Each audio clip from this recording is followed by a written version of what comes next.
नमस्कार मेरे प्यारे दोस्तों, आप सभी का स्वागत है इस सीजीएल मीन्स की एक महाकुंभ में। हम आप सभी के साथ मिलकर आज से शुरू कर रहे हैं सीजीएल मीन्स की इंग्लिश की तैयारी स्टेप बाय स्टेप। सबसे पहले दिमाग से इस चीज़ को निकाल दीजिएगा कि ये कोई फ्री बैच है। मेरे प्यारे दोस्तों, ये कोई फ्री बैच नहीं है। ये एक ऐसा बैच है जिसमें आप अपना समय देंगे, जिसमें आप अपनी एनर्जी लगाएंगे और सबसे अच्छी चीज़ जिसमें आप 100% अपने एफर्ट्स भी लगाएंगे। मेरे प्यारे दोस्तों, इस सीजीएल मेंस की तैयारी के लिए हम लोगों ने सारी की सारी चीज़ों को बहुत खूबसूरत तरीके से ऑर्गेनाइज किया है। हम लोग इस पूरे के पूरे कंटेंट की अगर बात कर रहे हैं तो हमें 3 तरह के एग्जामिनेशन के क्वेश्चंस पर फोकस करना है। एक हमारे जो पीवाईक्यू है, यानी कि ऐसे पीवाईक्यू जो हम लोगों ने सीजीएल में, जो हम लोगों ने सीपीओ में, जो हम लोगों ने सीएचएसएल में या उसके पैरेलल कोई भी एग्जामिनेशन जिसमें हम लोगों ने उनको देखा है और हमें ये महसूस होता है कि पीवाईक्यू बेसिस पर ये क्वेश्चंस तो लगभग हर एक बच्चे को ध्यान से देखने चाहिए। फिर हमारे पास आते हैं कुछ ऐसे क्वेश्चन जो ट्रेडिशनल हैं, यानी कि जो हम हमेशा से अपने उन बच्चों को करवाते हैं जो मेंस की तैयारी कर रहे होते हैं। यानी कि ये ऐसे क्वेश्चंस हैं जिसके अंदर आप लोगों को डीप नॉलेज की जरूरत पड़ेगी। ऐसे क्वेश्चंस होंगे जिसके अंदर अगर आपने थोड़ा सा ध्यान नहीं दिया तो ये क्वेश्चन आपसे 100% गलत हो जाएगा। इसके ठीक बाद हम उठाएंगे उन रिसेंट एग्जामिनेशन क्वेश्चंस को, यानी कि जो हाल फिलहाल में हमारे एसएससी के लगभग सभी एग्जाम्स का एक लेवल हमें समझाते हैं कि किस तरीके का लेवल चल रहा है। तो मेरे प्यारे दोस्तों, हमें इन तीनों चीजों पर ध्यान रखना है। अब आपके मन में ये सवाल आएगा कि सर आखिर इन तीनों का फायदा हमें क्या मिलने वाला है। मेरे प्यारे दोस्तों, इन तीनों का फायदा हमें मिलना है कि हमारे प्यारे दोस्तों के बीच एक जो स्किल्स हैं, क्वेश्चंस को पढ़ना, समय कैसे बचाना और अपनी एक्यूरेसी कैसे मेंटेन करना, तो हमारे अंदर ये 3 स्किल्स हमें डेवलप करनी है। सबसे पहली बात, एक तो हम लोगों को टाइम मैनेजमेंट समझ आ जाएगा, कितना कम से कम टाइम में हम क्वेश्चन को बनाएं। दूसरी बात, हमारे दिलों में एक चीज़ अच्छे से अगर बैठ गई तो कॉन्फिडेंस इंप्रूव होगा और वो है हमारी एक्यूरेसी। हर एक क्वेश्चन को पढ़ते वक्त जो आप लोगों को मैं गाइडेंस दूंगा वो आप लोगों के लिए बहुत ज़्यादा ज़रूरी होगी। तो मेरे प्यारे दोस्तों, यहाँ जो क्वेश्चंस का हम लोगों ने ग्रेडेशन आपके लिए किया है, हर एक क्वेश्चन में इस बात का खास ध्यान रखा है कि हर एक क्वेश्चन में जो भी आप लोगों ने प्रीलिम्स में पढ़ा है हम उसको रिलेट कर सकें और साथ साथ आप लोगों को बेहतरीन लेवल पर अपग्रेड कर सकें। मेरे प्यारे दोस्तों, उम्मीद करता हूँ ये एक छोटी सी मेहनत जो हम आप सभी के लिए कर रहे हैं, जिसमें हमारे प्यारे राकेश यादव सर, हमारे प्यारे अरुण कुमार सर और जीएस की पूरी पूरी टीम, हम जो आपके लिए मेहनत कर रहे हैं ये आपके लिए एक सफलता का रास्ता बनाएगी। तो चलिए मेरे प्यारे दोस्तों, शुरू करते हैं इस प्यार भरे सफर को। आइए चलिए बच्चों, शुरू करते हैं पहले सवाल के साथ अपनी इस प्यार भरी महफिल को। मेरे प्यारे दोस्तों, पहला सवाल आप सभी के सामने है। Angered over the delay in giving कंपनसेशंस। मेरे प्यारे दोस्तों, यहाँ एंगर्ड के साथ ये जी लिखा हुआ पूरा का पूरा ऑब्जेक्ट है। मेरे दोस्तों, ये अपने आप में कहलाता है पार्टिसिपल फ्रेज। पार्टिसिपल फ्रेज का मतलब क्या हो गया? ये अपने आप में एक वाक्य नहीं है, ये अपने आप में एक एडजेक्टिव का काम कर रहा है जो कुछ एक्सप्लेन कर रहा है, क्वालिफाई कर रहा है किसको? इस लिखे हुए फैक्ट्री वर्कर्स को। ठीक है ना जी। आप लोगों को बहुत सारे ऐसे वाक्य देखने को मिलते हैं जिसके अंदर आईएनजी के साथ हमें ऑब्जेक्ट देखने को मिलता है, जिसके अंदर थर्ड फॉर्म के साथ हमें ऑब्जेक्ट देखने को मिलता है, जिसके साथ हम लोगों को हैविंग के साथ थर्ड फॉर्म के साथ ऑब्जेक्ट हमें देखने को मिलता है। कुल मिलाकर ये जो सारे के सारे स्ट्रक्चर्स हैं ये अपने आप में एडजेक्टिव्स का काम करते हैं, कुछ पर्टिकुलर कंडीशंस में ये एडवर्ब का भी काम कर जाते हैं। कुल मिलाकर हम इन्हें पार्टिसिपल फ्रेज के नाम से जानते हैं। ठीक है जी, ये वर्ब एडवांस का एक प्यारा सा कॉन्सेप्ट है और ये सभी के सभी आने वाले वाक्य के सब्जेक्ट को क्वालिफाई करने का काम करते हैं। आगे हम इसको पढ़ने का काम करते हैं तो हमें समझ में आया कि फैक्ट्री वर्कर्स इस सेंटेंस का ओरिजिनल सब्जेक्ट है। ठीक है जी। आगे लिखा है हमारे सामने शाउटेड। मेरे प्यारे दोस्तों, शाउटेड अगर हम ध्यान से ऑब्जर्व करते हैं तो शाउटेड अपने आप में एक सेकंड फॉर्म ऑफ वर्ब है। ठीक है, सेकंड फॉर्म ऑफ वर्ब है। अब यहां हमें एक बहुत ही खूबसूरत सी बात को समझना होगा दोस्तों, और इसे हम लोग कहते हैं सीक्वेंस ऑफ टेंसेस। आप लोगों के मेंस के एग्जाम में बहुत सारे ऐसे क्वेश्चंस आप लोगों को देखने को मिलेंगे जिसमें हम टेंसेस के सीक्वेंस को मेंटेन करके चलते हैं।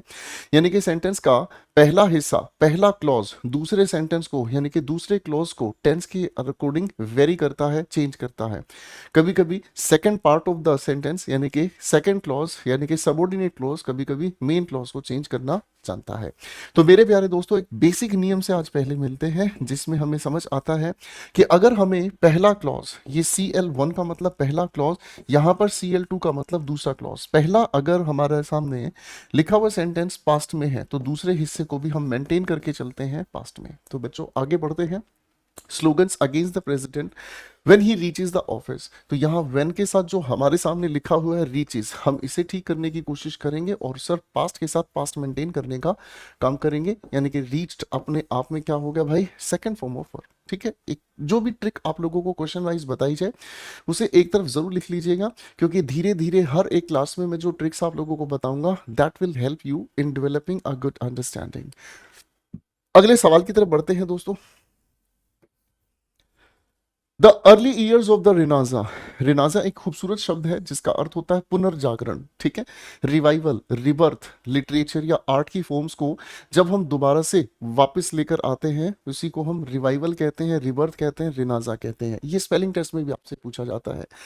In the early years of the Renaissance, Bharatanatyam hereditary dances have। सबसे पहली एक छोटी सी बात आपको याद रखनी है, जो प्यारा सा शब्द है मेरे बच्चों प्रेपोजिशन, प्रेपोजिशन के ठीक बाद आप हमेशा यूज करते हैं ऑब्जेक्टिव केस, यानी कि प्रेपोजिशन के बाद जो भी आए वो हमेशा क्या आए बेटा, आप कहेंगे सर जी ऑब्जेक्ट आए। तो इसका मतलब यहाँ इन के साथ लिखी हुई है जो भी बात हमारे सामने है, ये ऑफ के बाद जो भी लिखी हुई है, ऑफ के बाद जो भी लिखी हुई है, सबका सब हमारे सामने ऑब्जेक्ट है। कुल मिलाकर हमारे सामने लिखे हुए सेंटेंस का जो सब्जेक्ट है वो कौन है, हेरेडिटरी डांसेस। हेरेडिटरी डांसेस का मतलब क्या हुआ, यानी कि जो पुश्तैनी डांसर्स हैं, पुश्तैनी डांसर्स है, दौ दौ पड़ दौ दौ, उनसे भी पहले सभी लोग इसी पर्टिकुलर प्रोफेशन को फॉलो करते हैं, हेरेडिटरी डांसर्स। आगे लिखा हुआ है have their own set of accompanists. Accompanists का मतलब हो गया वो लोग जो सहयोग करते हैं डांस करने में। अकम्पनी अपने आप में एक वर्ब है, इसके साथ IST जोड़ने की वजह से बन गया, हम बताना चाहते हैं पर्सन के बारे में। ठीक है ना, इनके अपने अकम्पनिस्ट्स होते हैं who lived with the dancers and traveled with them from place, आगे लिखा है when they gave performances। अब देखो सवाल के अंदर क्या हो गया, देखो ध्यान से समझने की कोशिश। सबसे पहले इस एंड को हमने पकड़ा, इस एंड ने हमें क्या समझाया, इस एंड ने हमें समझाया कि अगर हम लोग इस एंड से ठीक पहले लिखी हुई वर्ब को, आने वाली वर्ब को अगर हम फोकस करते हैं तो ये दोनों की दोनों वर्ब का नेचर अलाइक होना चाहिए, सिमिलर होना चाहिए। अगर इस वर्ब का कोऑर्डिनेशन हम इस हेल्पिंग वर्ब की तरह लेकर चलते हैं तो आने वाली वर्ब का कोऑर्डिनेशन भी इस हेल्पिंग वर्ब के अनुसार ही होगा। करेक्ट है। तो अब हमने यहां पर देखा बाबू कि इस एंड से पहले ये अपने आप में सेकंड फॉर्म बिल्कुल वैलिड हो गया, सर ये अपने आप में सेकंड फॉर्म बिल्कुल वैलिड हो गया। आगे जैसे ही हमने पढ़ा तो व्हेन के साथ लिखी हुई ये वाली बात भी अपने आप में सेकंड फॉर्म हो गई। यानी कि हम बात कर रहे हैं उन डेंसर्स की जो पास्ट की बात कर रहे हैं। तो जब पास्ट की बात कर रहे हैं तो यहाँ इस लिखे हुए सेंटेंस में ये हैव अपनी जगह सही नहीं है, ये हैव अपनी जगह सही नहीं है, और इसी हैव को हम लोगों को यूज करना पड़ेगा किसमें, हेड। और ये हेड भी अपने आप में सेकंड फॉर्म ऑफ वर्ब है। ठीक है बच्चों, यानी कि ये भी अपने आप में पास्ट इंडेफिनिट की ही जानकारी देता है। अब मेरे बच्चों आपको एक पॉइंट यहाँ, एक पॉइंट यहाँ, एक पॉइंट और मैं बताना चाहूंगा, ध्यान रखिएगा। किसी भी लिखे हुए सेंटेंस के अंदर अगर हमें सिर्फ हेड के बाद ऑब्जेक्ट देखने को मिलता है तो ये अपने आप में पास्ट इंडेफिनिट परिवार का सदस्य है। ठीक है, अगर किसी भी लिखे हुए सेंटेंस में हेड के बाद हमें थर्ड फॉर्म देखने को मिलती है तो आप लोग कहेंगे सर हेड के बाद थर्ड फॉर्म लिखने को मिलती है तो ये अपने आप में पास्ट का परफेक्ट हो गया है। करेक्ट है ना, तो इनको दोनों का ध्यान रखेंगे हम। चलिए बच्चों अगले सवाल की तरफ बढ़ते हैं। Our history can be seen as a long emotionally dialectical development in which there have been a painstaking forging of rational and moral self। अच्छा सवाल है, हमारे इतिहास को देखा जा सकता है। देखिए बच्चों छोटी छोटी बातों को समझते हुए चलेंगे। किसी भी मॉडल एक्सिलरी के साथ, हमने कहा किसी भी मॉडल एक्सिलरी के साथ हम हमेशा यूज करते हैं बेस फॉर्म ऑफ वर्ब, हम हमेशा यूज करते हैं base form of verb. Brief में अगर हम आगे समझेंगे किसी भी क्लास में तो बेस फॉर्म ऑफ वर्ब को मैं लिखूंगा BFE, इसको याद रखिएगा। मैंने कहा मॉडल एक्सिलरी के साथ हम हमेशा यूज करते हैं क्या चीज, बेस फॉर्म ऑफ वर्ब। अब आप इसको समझिएगा, बेस फॉर्म ऑफ वर्ब और फर्स्ट फॉर्म में थोड़ा सा फर्क होता है। First form of verb present tenses में यूज की जाती है सिंगुलर या प्लूरल फॉर्मेट में, जबकि उसके अंदर हम एक्शन बताने का काम करते हैं, किसी की स्टेट बताने का काम करते हैं। जबकि बेस फॉर्म ऑफ वर्ब में कोई एक्शन नहीं होता, कोई स्टेट नहीं होती, ये सामान्य एक क्रिया का नाम होता है। Got it. फाइन।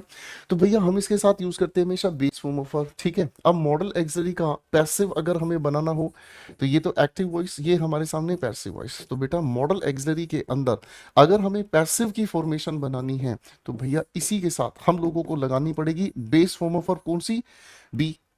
और पैसिव की खास पहचान क्या होती है बेटा, मेन वर्ब की थर्ड फॉर्म। तो यहाँ ये जो लिखा है are history can be scene, अपनी जगह बिल्कुल ठीक है, हमारा जो इतिहास है उसे देखा जा सकता है। तो सर मॉडल एक्सिलरी के साथ ये बेस फॉर्म ऑफ वर्ब हो गई और यहाँ हमने थर्ड फॉर्म बनाकर पैसिव सही मान लिया, ठीक है जी। Our history can be seen as a long evolutionary dialectical development in which there have been pains taking forging.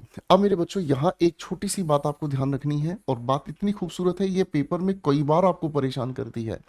There अपने आप में एक एडवर्ब है, देयर अपने आप में एक एडवर्ब है जो अपने आप में इन्वर्जन की वजह से आप लोगों के सामने सेंटेंस में सबसे पहले देखने को मिलती है।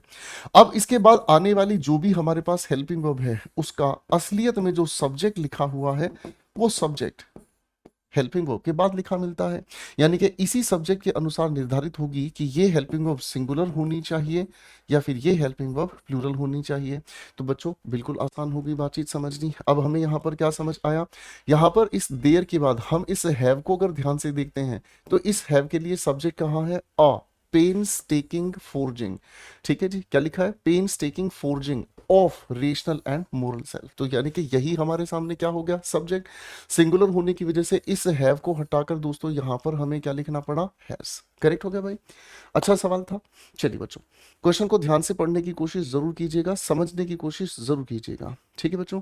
चलिए भाई अगले सवाल की तरफ बढ़ते हैं। आइए बच्चों, it was not easy for late Raja Ram Mohan Roy, ठीक है ना जी। अगर किसी नाम से पहले लेट आ जाता है तो इसका अर्थ हमारी हमारी इंडियनिज्म के अकॉर्डिंग स्वर्गीय होता है, ठीक है ना, फाइन, ठीक है। तो it was not easy for late Raja Ram Mohan Roy. सबसे पहले मेरे बच्चों जब टेंस आप लोगों को ऑब्जर्व करना है तो किसी भी लिखे हुए सेंटेंस के अंदर सब्जेक्ट वर्ब ऑब्जेक्ट, अगर टेंस की आपको बात करनी है तो केवल केवल सिर्फ आपका ध्यान जाना चाहिए वर्ब पर, ठीक है जी। क्योंकि ये जो वर्ब है यही हमें बताने का काम करेगी कि इसमें एक्चुअल में टेंस क्या हुआ, ठीक है ना जी। और टेंस की जानकारी के लिए हम लोगों को ध्यान रखना है कि इन्हीं की सपोर्ट में सेंटेंस के आखिर में या बीच में कहीं ना कोई एडवर्ब इसका इंतजार जरूर कर रही है। तो बच्चों यहां से हमें पता चल गया बातचीत, सर ये अपने आप में सिंपल पास्ट है, ठीक है जी, ये अपने आप में एक सिंपल पास्ट है ना। It was not easy for late Raja Ram Mohan Roy to root out, root out का मतलब होता है जड़ से उखाड़ फेंकना, to root out the custom of sati because a majority of educated class does not support him. तो आप कहेंगे सर यहाँ पर अगर बात पास्ट की है तो इस पास्ट की वजह से हम लोगों को यहाँ पर भी क्या चाहिए, पास्ट का ही इशारा चाहिए। तो आप कहेंगे सर पहली बात तो ये अपने आप में क्या है, सिंगुलर है, सिंगुलर की और प्लूरल की फर्क सर पास्ट इंडेफिनिट पे पढ़ती ही नहीं है। तो डिड के साथ नॉट अपनी जगह सही, डिड के साथ अपने आप में V1 बिल्कुल सही। तो इसका मतलब हमारी सारी की सारी बेसिक्स बिल्कुल सही जा रहे हैं, यहाँ हमें कोई दिक्कत नहीं है, बस पास्ट की सीक्वेंस को पास्ट के साथ हमने मेंटेन किया, करेक्ट है। चलिए दोस्तों अगले सवाल की तरफ बढ़ते हैं। अगला सवाल हमारे सामने क्या कहता है, आइए दोस्तों सवाल पर काम करते हैं। It is time we should accept all a people as equal and as partners in the task of building a strong and united nation. मेरे प्यारे दोस्तों अगर हम इस सवाल की बात को ध्यान से समझें तो मेरे बच्चों कॉन्सेप्ट को ध्यान से समझने की कोशिश करना। इस तरह के सेंटेंसेस में हम लोग देखने की कोशिश करते हैं क्या चीज, इस तरह के सेंटेंसेस में हम पास्ट सब्जंक्टिव मूड को देखते हैं, पास्ट सब्जंक्टिव मूड को हम देखने का काम करते हैं। और पास्ट सब्जंक्टिव मूड को अगर हम समझने का काम करते हैं तो ये अपने आप में इमेजिनेशन की बात कर रहा है, ये अपने आप में इमेजिनेशन की बात कर रहा है। और इमेजिनेशन पास्ट को लेकर रिजल्ट इसका प्रेजेंट में बताया जाता है, यानी कि इमेजिनेशन को हम लेकर चलते हैं पास्ट में जिसका रिजल्ट हमें देखने को मिलता है किसमें, प्रेजेंट में। खैर इस गहरी बात पर हम कंडीशंस में और आगे काम करेंगे, फिलहाल के लिए हम सिर्फ इतनी बात को समझने का काम करेंगे कि बच्चों पास्ट सब्जंक्टिव मूड अगर कभी भी हमें बताया जाता है तो मेरे प्यारे दोस्तों हम लोग लिखे हुए वाक्य में या तो सेकंड फॉर्म ऑफ वर्ब का प्रयोग करते हैं या फिर वर्ब का प्रयोग करते हैं। अब चाहे हमारे सामने लिखे हुए सेंटेंस के सब्जेक्ट को आप सिंगुलर लिखा हुआ देखें या फिर प्लूरल लिखा देखें, इससे कोई फर्क नहीं पड़ता, ठीक है बच्चों, इससे कोई भी फर्क नहीं पड़ता। अब इसी मॉड्यूल पर यह पहला सवाल हमारे सामने देखने को मिलता है, आप इसको जरूर याद रखेंगे। It is time, it is moment, ठीक है बच्चों, कभी कभी हम लोगों को इसी के साथ इट इज हाई या फिर हमें इसी के साथ राइट, ठीक है जी, कभी कभी हमारे सामने अप्रोप्रिएट,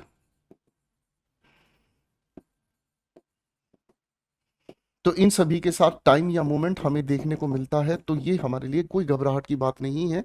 ऐसे लिखे हुए सेंटेंस में जब भी हमें सब्जेक्ट देखने को मिलता है तो बाबू ये पास्ट सब्जेंटिव की वजह से सेकंड फॉर्म या वर्ब का प्रयोग कराता है, ठीक है ना।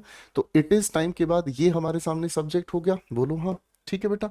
अब सब्जेक्ट हमारे सामने हो गया तो हमें शुड और एक्सेप्ट को हटाकर हमें पास्ट सब्जेंटिव की वजह से लिखना पड़ा क्या चीज, एक्सेप्टेड, करेक्ट है ना। अब एक सवाल आपके लिए मैं दे रहा हूं, कमेंट सेक्शन में इसको देकर जरूर आंसर बना के दिखाएंगे, ठीक है ना। मैंने कहा this is high time she is in her office. बाबू इस सेंटेंस में जो भी आपको करेक्शन देखने को मिले आप उसे जरूर करेक्ट कर कमेंट सेक्शन में जरूर जवाब दीजिएगा। चलिए बच्चों अगले क्वेश्चन पर बढ़ते हैं। अगला सवाल हमारे सामने, the authorities have instructed. Sir authorities plural है, हैव अपनी जगह सही जा रहा है। दो शब्द आप लोगों को यहीं साथ साथ पढ़ लेने चाहिए। ऑथोरिटी का मतलब होता है बाबू पावर, ठीक है ना, और ऑथोरिटीज का मतलब हमें समझ में आता है वो लोग जो उस पावर का प्रयोग करते हैं, ठीक है ना, यानी कि वो लोग, people who use that power, people in power भी आप इसके लिए कह सकते हैं, ठीक है बच्चों, पीपल इन पावर भी आप इसके लिए कह सकते हैं। तो बेटा इन दोनों का फर्क आपको याद रखना है। नाउन की कैटेगरी में इन क्वेश्चंस पर हम जानकारी लेते हैं। The authorities have instructed that brief notes must be prepared. अब देखो मेरे बच्चों, पिछले किसी क्वेश्चन में हम लोगों ने इस बात को ध्यान से समझा, मॉडल एक्सिलरी के साथ बी लगाकर थर्ड फॉर्म, तुरंत आप समझ गए कि सर यहाँ पर मॉडल एक्सिलरी लिखी है हमारे सामने, ये इसके साथ बेस फॉर्म ऑफ वर्ब है, और थर्ड फॉर्म देखते ही हमें समझ में आ गया ये क्या हो गया बेटा, इसका पैसिव वॉइस है ना, करेक्ट है। तो आप लोगों ने कहा authorities have instructed that brief notes must be prepared on all the issues related to customer grievances. अब आप समझेंगे सर देखो ऑल द इश्यूज ये हमारे सेंटेंस का ऑब्जेक्ट हो गया है ना जी, कोई दिक्कत तो नहीं है। अब आप ये कहेंगे सर यहाँ रिलेटेड टू कस्टमर ग्रीवेंसेस, ये जो लिखा हुआ हमारे सामने है ये पास्ट पार्टिसिपल है जो कि रिलेट कर रहा है किसको, एक्सप्लेन कर रहा है किसको, क्वालिफाई किसको कर रहा है, आप कहेंगे सर इश्यूज को। यानी कि हमारी सारी की सारी जो बातें हैं इस लिखे हुए सेंटेंस में ओके है, कोई एरर इसमें नहीं है। मेरे बच्चों एक बात तो आप लोग जानते हैं, हमारे लिए सबसे बड़ी समस्या केवल तभी होती है जब सेंटेंस में कोई गलती नहीं हो और हम उसमें गलती ढूंढने लग जाएं, सबसे बड़ा चैलेंज हो जाता है, बोलो हाँ, कोई बात नहीं। चलिए बच्चों अगले सवाल की तरफ बढ़ते हैं। 10 years have passed that I returned from London and settled in this part of the country। Question की अगर हम बात करते हैं तो देखिए बच्चों यहां लिखा है 10 ईयर्स, ठीक है जी, आगे लिखा है have passed that I return from London and settled in this part of the country. मेरे बच्चों ध्यान से समझने की कोशिश करना, एक बिल्कुल बेसिक फॉर्मूला है, सभी बच्चों को बहुत अच्छे से ये पता है कि जब हम किसी लिखे हुए सेंटेंस में टाइम की बात करने की कोशिश करें, यानी कि अगर हम लिखे हुए वाक्य में टाइम एलिमेंट बताने का काम करते हैं तो टाइम एलिमेंट बताने का हम काम करते हैं या तो सिंस के साथ या फिर फोर के साथ, बोलो हाँ, करेक्ट होगी बातचीत भाई, है ना। अब इस टाइम को जब सिंस या फोर के साथ हम बताते हैं तो ये अपने आप में एक वर्ड के साथ, अपने आप में एक फ्रेज के साथ, या अपने आप में एक सेंटेंस के साथ, किसी के साथ भी हो सकता है। तो बाबू हम इससे लिखे हुए पहले जब वाक्य की बात कर रहे होते हैं तो ये अपने आप में परफेक्ट टेंस में भी हो सकता है, परफेक्ट कॉन्टिन्यूस में भी हो सकता है, ठीक है जी, है ना। एक बार फिर से समझने का काम करेंगे, अगर हम टाइम एलिमेंट बताने की कोशिश करते हैं, टाइम एलिमेंट का मतलब वो समय, तो समय को बताने के लिए आप इसकी हिंदी भी लगा सकते हैं क्या से। तो ऐसे सिचुएशन में जब समय हमें बताया जाता है तो इसके लिए या तो हमें परफेक्ट टेंस या परफेक्ट कॉन्टिन्यूस टेंस की जरूरत होती है, करेक्ट हो गया। अब आप लोग मेरे से एक चीज जानना चाहेंगे कि सर जो भी शब्द है, जो भी फ्रेज है, जो भी सेंटेंस है, आखिर ये किसकी बात करना चाहेगा। तो आप लोगों को अगर सिंस के साथ कह दिया जाए तो सिर्फ और सिर्फ ये अपने आप में पास्ट इंडेफिनिट के समय को बताने वाले शब्द हो सकते हैं, क्लॉज हो सकते हैं, करेक्ट है, हाँ कि ना। अब दोस्तों आ जाओ क्वेश्चन पर, यहां हमारे सामने जो क्वेश्चन लिखा है 10 वर्ष बीत गए हैं, हैव पास्ट, कोई दिक्कत नहीं है। आगे लिखा that I return from London, मैं जब से लंदन से आया हूं और यहां सेटल हुआ हूं। तो देखो इस एंड की वजह से पास्ट इंडेफिनिट यहां बेहतरीन हो गया। इस एंड से पहले अगर हम आते हैं आई रिटर्न, ये भी सेकंड फॉर्म पास्ट इंडेफिनिट हो गया। तो बाबू आप ये कहेंगे समय की अगर बात हम कर रहे हैं, ये जो भी हमारे सामने सेंटेंस जुड़ा है समय की तरफ पॉइंट आउट कर रहा है, तो इसके लिए हमें क्या चीज चाहिएगी, सिंस चाहिएगा, ठीक है। एक बेहतरीन सवाल था, ठीक है, ये एक बहुत अच्छा सवाल था जिसके अंदर हम लोग अगर क्वेश्चन को मिसरीड करें तो हमसे ये क्वेश्चन गलत हो सकता है। उम्मीद करता हूं आप ऐसी गलती पेपर में आसानी से पकड़ लेंगे, ठीक है ना। ट्रिक आप लोगों के सामने बाखूबी है, करेक्ट है ना। अब मेरे दोस्तों को एक सवाल के अंदर कंफ्यूजन क्या है, देखो बच्चों, बहुत सारे बच्चों को इसी सवाल में क्या कंफ्यूजन है, बहुत सारे बच्चों को ये पता है कि सर अगर पीरियड ऑफ टाइम की हम बात करते हैं, किसकी बात करते हैं, अगर हम पीरियड ऑफ टाइम की बात करते हैं, यानी कि अगर हम समय को बताने की बात करते हैं, और समय को बताना अगर इकट्ठे हम चाहें, यानी कि समय को अगर हम लोग यूनाइटेड सेंस में इकट्ठे मिलकर बताने की कोशिश करते हैं, तो सर हमें ये पता है कि ये सिंगुलर वर्ब के साथ एग्री करता है। और अगर इसी को हम डिवाइडेड सेंस में यानी कि अलग अलग हिस्सों में बांटकर चलते हैं, तो ये अपने आप में प्लूरल वर्ब के साथ एग्री करता है। बोलो हाँ, यही चीज पढ़ी हमने सब्जेक्ट वर्ब एग्रीमेंट में, अरे हाँ है ना। अब इस सवाल में वो नियम काम क्यों नहीं किया, ये उलझन पेपर ने हमें दी। इस सवाल में वो उलझन इसलिए काम नहीं की क्योंकि यहां पर जो 10 वर्ष बीत गए हैं ना, यहां ये नहीं पता चल रहा कि एग्जैक्टली उसने 10 वर्ष किया क्या है। ठीक है, ध्यान से समझना। यहां तो हमें सिर्फ यही बताया है कि लंदन से जब से वो आया यहां सेटल हुआ, ठीक है ना, in this part of the country, in this part of the country यानी कि कंट्री के इस पार्ट में, ठीक है जी। तो हमें ये पता चला 10 वर्ष उसने बिताए हैं, लेकिन एग्जैक्टली 10 वर्ष उसने काम भी किया होगा, उसने आराम भी किया होगा, वो अपने इस इलाके में कहीं ना कहीं घूमा भी होगा, ऐसा भी हो सकता है उसने बिजनेस में भी समय लगाया होगा। तो इसका मतलब उसके इस 10 वर्ष को अलग अलग हिस्सों में बांटकर ही यहां बताना सेंसिबल है। अगर उसको उठाकर एक कमरे में बंद कर दिया जाता, अगर उसे उठाकर एक जगह पर बंद कर दिया जाता, अगर उसको उठाकर कहा जाता कि इसने 10 साल घर भी नहीं गया, फैक्ट्री में ही काम किया, तो मैं कहता 10 ईयर्स हैज पास्ड। करेक्ट है, तो ये अपनी जगह बिल्कुल ठीक है, इसमें गड़बड़ ना करें। ठीक है बच्चों, चलिए भाई अगले सवाल की तरफ बढ़ते हैं। The strain of all the difficulties and vexations, मेरे बच्चों वैक्सेशंस का मतलब होता है एनोयंस, यानी कि परेशानी, डिस्टर्बेंस जिसे हम कहते हैं, ये हो गई कठिनाई। द स्ट्रेन, स्ट्रेन का मतलब होता है तनाव, ठीक है। The strain of all the difficulties and vexations and anxieties are, अब देखो सवाल को पढ़ना बहुत आसान हो गया। कैसे आसान हो गया, आप कहोगे देखो जी सर सबसे पहली बात तो ये है कि ये जो ऑफ अपने आप में एक प्रेपोजिशन है, ठीक है ना। देखिए मेरे बच्चों, हमारी ये पहली जो क्लास है इसमें हम बात कर रहे हैं टेंस एंड कंडीशनल्स के बारे में, है ना। इसके और भी पार्ट लेक्चर्स आपको आगे मिलेंगे, डोंट वरी अबाउट दैट। लेकिन कोई भी बच्चा इस बात को ना भूले कि इंग्लिश अपने आप में हर एक टॉपिक से कनेक्टेड है, ठीक है ना जी, हर एक टॉपिक से अपने आप में कनेक्टेड है। आप अगर सब्जेक्ट वर्ब एग्रीमेंट को उठाओगे तो सब्जेक्ट वर्ब एग्रीमेंट में टेंस का अच्छा खासा रोल है। बोलो हाँ, तो टेंस में सब्जेक्ट वर्ब एग्रीमेंट की भी बातें आएंगी, क्यों नहीं आएंगी, कैसे रोक सकते हैं, समझ रहे हैं। टेंस वॉइसेस से कनेक्टेड है, तो वॉइसेस के कॉन्सेप्ट्स भी टेंसेस में काम आएंगे, ठीक है ना। तो आप इस बात को अच्छे से समझिएगा। ओके, अब हम समझते हैं the strain of all the difficulties and vexations and anxieties are more than he could bear. यहां पर आर हमारे सामने लिखा है, कोई दिक्कत नहीं है, ठीक है जी। पहली बात तो ये, इस आर को हम लोग अगर स्ट्रेन के अनुसार लेकर चलेंगे तो ये तो गलत हो गया। पहली बात अगर हम ये समझें तो ये तो अपनी जगह गलत हो गया, ठीक है ना, है कि नहीं। स्ट्रेन तो सिंगुलर है, सिंगुलर के अनुसार हमें आर नहीं यहाँ इज चाहिए।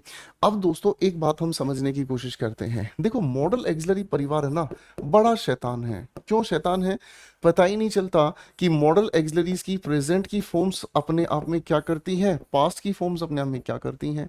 मैं अगर आपको कहूं कैन का पास्ट कुड होता है ना बाबू। अगर मैं आप लोगों को कहता हूं भाई कि मे का पास्ट माइट होता है ना भाई, मैं ऐसे लिस्ट बना सकता हूं आप लोगों के लिए। विल और शेल का अगर हम पास्ट बनाने की कोशिश करते हैं तो वुड होता है ना। तो ये तो अपने आप में वाजिब है, कोई भी दिक्कत नहीं है। अब मेरे दोस्तों ऐसे फॉर्मेट हमारे काम आते हैं दो जगह पर। एक काम आता है ये कॉन्सेप्ट हमारे सामने नरेशन में, किसमें, नरेशन में। और दूसरा हमें ये समझ में आता है जिसे हम कहते हैं सीक्वेंस ऑफ टेंसेस। क्या कहते हैं, सीक्वेंस ऑफ टेंसेस। तो इन चीजों में हमें ध्यान रखना पड़ता है कि अगर पहला हिस्सा हमारे सामने किसमें है, पास्ट में, तो दूसरे हिस्से को भी हम लोग कैन, मे, विल, शैल में ना लिखकर इनकी बजाय कुड, माइट या वुड में लिखने का काम करते हैं। बोलो हाँ। अब आपने यहां लिखे हुए सवाल में ध्यान से देखा, more than he could bear. अब इस कुड का मतलब क्या समझ में आता है, ये उस इंसान की पास्ट एबिलिटी हो गई बच्चों, है कि नहीं। पास्ट एबिलिटी कब होगी, जब आप कहोगे सर वो इंसान पास्ट के अकॉर्डिंग बात करेगा। तो पास्ट के अकॉर्डिंग बात करेगा तो इसी वजह से हमें सिंगुलर पास्ट की फॉर्म लेकर चलनी होगी। तो यहां इज ना लगाकर हमें वॉज लगाना है। मेरे बच्चों कॉन्सेप्ट एक ही है, आप इसी चीज को एरर में, सेंटेंस इंप्रूवमेंट में, फिल इन द ब्लैंक्स में कहीं पर भी देख सकते हैं। अगर दोस्तों मान लीजिए इसी चीज को अंडरलाइन करके एग्जामिनेशन आपसे यहाँ इज, यहाँ पर वॉज, यहाँ पर आप लोगों के लिए मान लीजिए हैव, और यहाँ पर मान लीजिए आप लोगों के सामने आर लिख दे और कहे कि बताओ बेटा इसमें क्या फिलअप किया जा सकता है। You got my point? ठीक है, तो ऐसी सिचुएशन में फंस जाते हैं हम लोगों को, फिर ये कॉन्सेप्ट इस तरीके से समझने की जरूरत होती है। You got my point? तो कॉन्सेप्चुअली अपने आप को अच्छे से तैयार करें बच्चों। चलिए अगले सवाल की तरफ बढ़ते हैं। Ramesh smiled when he was remembering his hard early years and his long road to success। ठीक है, पहली बात तो ध्यान से समझते हैं, रमेश मुस्कुराया। कब मुस्कुराया? पास्ट के एक पर्टिकुलर टाइम पर मुस्कुराया। देखिए बच्चों इस बात को ना बेहतरीन तरीके से समझने की कोशिश करते हैं हम, और टेंसेस की ना एक बहुत ही खूबसूरत अंडरस्टैंडिंग तैयार करती है हमारी ये प्यारी सी समय रेखा। ठीक है ना, मैं तो इसे अमिताभ बच्चन की रेखा भी कह देता हूँ कभी कभी प्यार में। अब मेरे दोस्तों टाइमलाइन टेंस के इस कॉन्सेप्ट को बहुत अच्छे से समझाएगी। कैसे समझाएगी? देखो बच्चों, समय को जब भी अच्छे से समझना है तो सबसे पहले आपको इशारा करना होगा किस पर? प्रेजेंट पर। ठीक है जी, जो भी आपके सामने प्रेजेंट में है वही आपके जीवन का सबसे पहला सच है। बोलो हाँ। क्योंकि अगर प्रेजेंट पर हम ध्यान से फोकस नहीं करते हैं तो ना तो हम फ्यूचर के बारे में पॉइंट आउट कर सकते हैं और ना ही हम पास्ट के बारे में पॉइंट आउट कर सकते हैं। अब दोस्तों यहां से अगर हम रिवर्स में आ रहे हैं तो आप समझ रहे हैं ये जो टाइम लाइन का ये वाला पूरा हिस्सा है एग्जैक्टली किस तरफ लेकर जा रहा है? हमें पास्ट की तरफ लेकर जा रहा है ना। अब पास्ट अपने आप में कितनी तरह का हुआ? एक पास्ट ये हुआ, एक पास्ट ये हुआ, और एक बार हम यहीं से अगर और रिवर्स जाएं तो एक पास्ट ये हुआ। पास्ट अपने आप में 3 हिस्सों में बट गया, है कि नहीं? आप कहोगे सर जी पहला पास्ट हमारे सामने हो गया कौन सा? Recent past. पहला पास्ट कौन सा हो गया बेटा? रिसेंट पास्ट, यानी कि जिसका हम लोगों ने प्रेजेंट पर प्रभाव देखने को मिलता है, यानी कि जो प्रभाव हमें प्रेजेंट में देखने को मिलता है वो हमारे सामने क्या हो गया? Recent past. मैं अगर आपको कहता हूं मैंने अभी अभी 1 कप चाय पी है, तो 1 कप चाय पीने का मतलब क्या हो गया? चाय पीने का असर अभी भी मेरे अंदर है और मैं चाय नहीं पी सकता। यहां से अगर हम इस पास्ट की बात करना चाहें तो ये पास्ट अपने आप में कौन सा हो गया? आप कहेंगे सर ये हो गया हमारे सामने डिस्टेंट पास्ट। ये हो गया हमारे सामने डिस्टेंट पास्ट, और इसी चीज को अगर हम कहने का काम करते हैं तो ये हो गया हमारे सामने पास्ट स्पेसिफिक टाइम। पास्ट का एक ऐसा टाइम जो अपने आप में प्रेजेंट से दूर है, यानी कि इसका प्रेजेंट से कोई लेना देना नहीं है। ठीक है भाई, हाँ है ना। फिर हम अगर इस पास्ट से कंपेयर करने की कोशिश करेंगे तो ये पास्ट से भी ज्यादा पास्ट हो गया, नहीं कि it is called past of past. और पास्ट ऑफ पास्ट को बताने के लिए हम यूज करते हैं पास्ट परफेक्ट टेंस। पास्ट के स्पेसिफिक टाइम को बताने के लिए हम यूज करते हैं पास्ट इंडेफिनेट, और प्रेजेंट से जो अभी अभी पास्ट में बदला है इसे बताने के लिए हम यूज करते हैं प्रेजेंट परफेक्ट। कुल मिलाकर मेरे बच्चों आपके एग्जामिनेशन में पास्ट 3 तरीके से पूछे जाते हैं, और इन तीनों के तीनों तरीके से पास्ट के बेहतरीन सवाल उठाए जाते हैं। ठीक है, अब हम इसी टाइमलाइन के जरिए क्वेश्चंस कई सारे बनाएंगे आप लोगों के साथ मिलकर। रमेश मुस्कुराया। कब मुस्कुराया? व्हेन, जब ही वॉज रिमेंबरिंग। पहली बात तो याद करने का एक्शन कभी कॉन्टिन्यूस नहीं होता। मैं अगर आप लोगों के सामने कहूं नो, मैं अगर आपके सामने कहूं love, like, remember, think, consider, feel, ठीक है जी। अगर मैं इनकी बात करता हूं ओन, बिलोंग, ऐसी जितनी भी हमारी वर्ब्स हैं ये सारी की सारी ऐसी वर्ब्स हैं जो आप लोगों ने अपने सिलेक्शन बैच में अच्छे से पढ़ा है। ये नॉन एक्शन वर्ब्स होती हैं, और नॉन एक्शन वर्ब्स ऐसी होती हैं जिनको हम इंडेफिनिट में यूज करते हैं, इनके कॉन्टिन्यूस में यूज करने के चांसेस नहीं होते क्योंकि इसमें कोई एक्चुअल में एक्शन ही नहीं हो रहा होता। तो वॉज रिमेंबरिंग को हटाकर हमें फिर क्या कहना होगा? When he remembered. अब आप में से कुछ बच्चों को ये सवाल उठता है दिमाग में, सर यहां पर रिमेंबर्ड की जगह अगर हमारे सामने पहले से ही हैड रिमेंबर्ड होता तब हम क्या करते? तो मैं कहूंगा फिर हैड रिमेंबर्ड भी अपने आप में गलत होता। क्यों? हैड रिमेंबर्ड की बात अगर हम कहने की कोशिश करते हैं तो ये अपने आप में एक ऐसा एक्शन है जिसे हम लोग कहते हैं जो पहले अपने आप में क्या हुआ? कंप्लीट हुआ। क्या हुआ? पहले अपने आप में कंप्लीट हुआ, उसके बाद ये वाला एक्शन हुआ। ठीक है ना जी, यानी कि ये एक्शन अपने आप में क्या हुआ? बाद में हुआ। ठीक है, हाँ है ना। और ये वाला एक्शन कौन सा है भाई, एक ऐसा एक्शन जिसे हम कहते हैं अभी हुआ। ठीक है जी, अभी हुआ कह लीजिए, अभी हुए कह लीजिए। ठीक है ना, एक ऐसा एक्शन जो अभी अभी हुआ है। तो दोस्तों अगर हम कहें किसी को किसी की याद आई वो मुस्कुराया, किसी को किसी की याद आई वो मुस्कुराया, तो ये दोनों एक्शंस पैरेलल हैं। क्या है, दोनों एक्शंस पैरेलल हैं। हाँ है ना। मैं आप लोगों की क्लास में आप लोगों को पढ़ाते वक्त कोई जोक सुना दूं, मैं आपकी क्लास में पढ़ाते वक्त अगर कोई गाना गुनगुना दूं, तो मेरे गाने को सुनते सुनते आप मुस्कुरा दोगे। पैरेलल एक्शन है। ऐसा नहीं है ना कि मैंने कोई जोक सुना दिया, काफी समय बीत गया, उसके बाद फिर आपने कहा अरे यार ये था इसका मतलब। ठीक है ना। तो इसीलिए बेटा ये अपने आप में गलत हो जाता। चलिए बच्चों, अगले क्वेश्चन पर कंसीडरेशन लगाते हैं। On receiving the marksheet from the university I realise that I had got only passing marks in English. बहुत प्यारा सवाल है। ठीक है जी। देखिए, ऑन प्रेपोजिशन ये सब कुछ इसका ऑब्जेक्ट होगा। ठीक है जी। यहां फिर से प्रेपोजिशन ये इसका ऑब्जेक्ट हो गया। फाइन। अब यहां पर हमारे सामने क्या है, आई। आई हमारे लिखे हुए सेंटेंस का सब्जेक्ट, आई हमारे लिखे हुए सेंटेंस का बच्चों यहां पर सब्जेक्ट है। करेक्ट है भाई, हाँ कि ना। ये हमारे सामने लिखे हुए सेंटेंस का सब्जेक्ट है। आगे हम देखने का अगर काम कर रहे हैं, I realise that I had got, sir देखो ध्यान से, I had got only passing marks in English. अब इस बात से हमें क्या समझ में आया, इस बात से हमें समझ में आया दो एक्शंस हमें दिए गए हैं। फिर से टाइमलाइन से समझेंगे। प्रेजेंट की बात है, कोई दिक्कत नहीं है। यहां पर इसने रिसीव की है मार्कशीट, और रिसीव की तो इसने रियलाइज किया। रियलाइज कब किया, पास्ट में। अरे हाँ है ना। अब एक बात बताओ, किसी इंसान ने रियलाइज किया है, क्या रियलाइज किया कि भाई उसे इंग्लिश में सिर्फ इतने मार्क्स मिले जितने से उसका काम चल जाए, सिर्फ पास हो जाए। तो आपके दिमाग में ये आएगा, सर पेपर तो वो इससे पहले देकर आया है ना, पेपर तो वो इससे पहले देकर आया है, जिसको टीचर ने जब चेक किया तब उसके बाद इसको मार्क्स पता चले। हाँ है ना। यानी कि इस एक्शन से ये पास्ट का मोर पास्ट में चला गया। तो बाबू यहाँ हेड के साथ गेट की थर्ड फॉर्म गोट बिल्कुल सही है, कोई दिक्कत नहीं है। अब यहाँ एक छोटी सी गलती हमारे सामने होगी। क्या गलती हो गई, सर जिन मार्क्स के जरिए आप पास होते हो उन्हें पासिंग मार्क्स नहीं कहते, उसे पास मार्क्स कहते हैं। ठीक है ना जी, उसे हम पास मार्क्स कहते हैं बच्चों। तो यहीं पर यहाँ पर एक प्यारी सी गलती है। ठीक है भाई। चलिए भाई,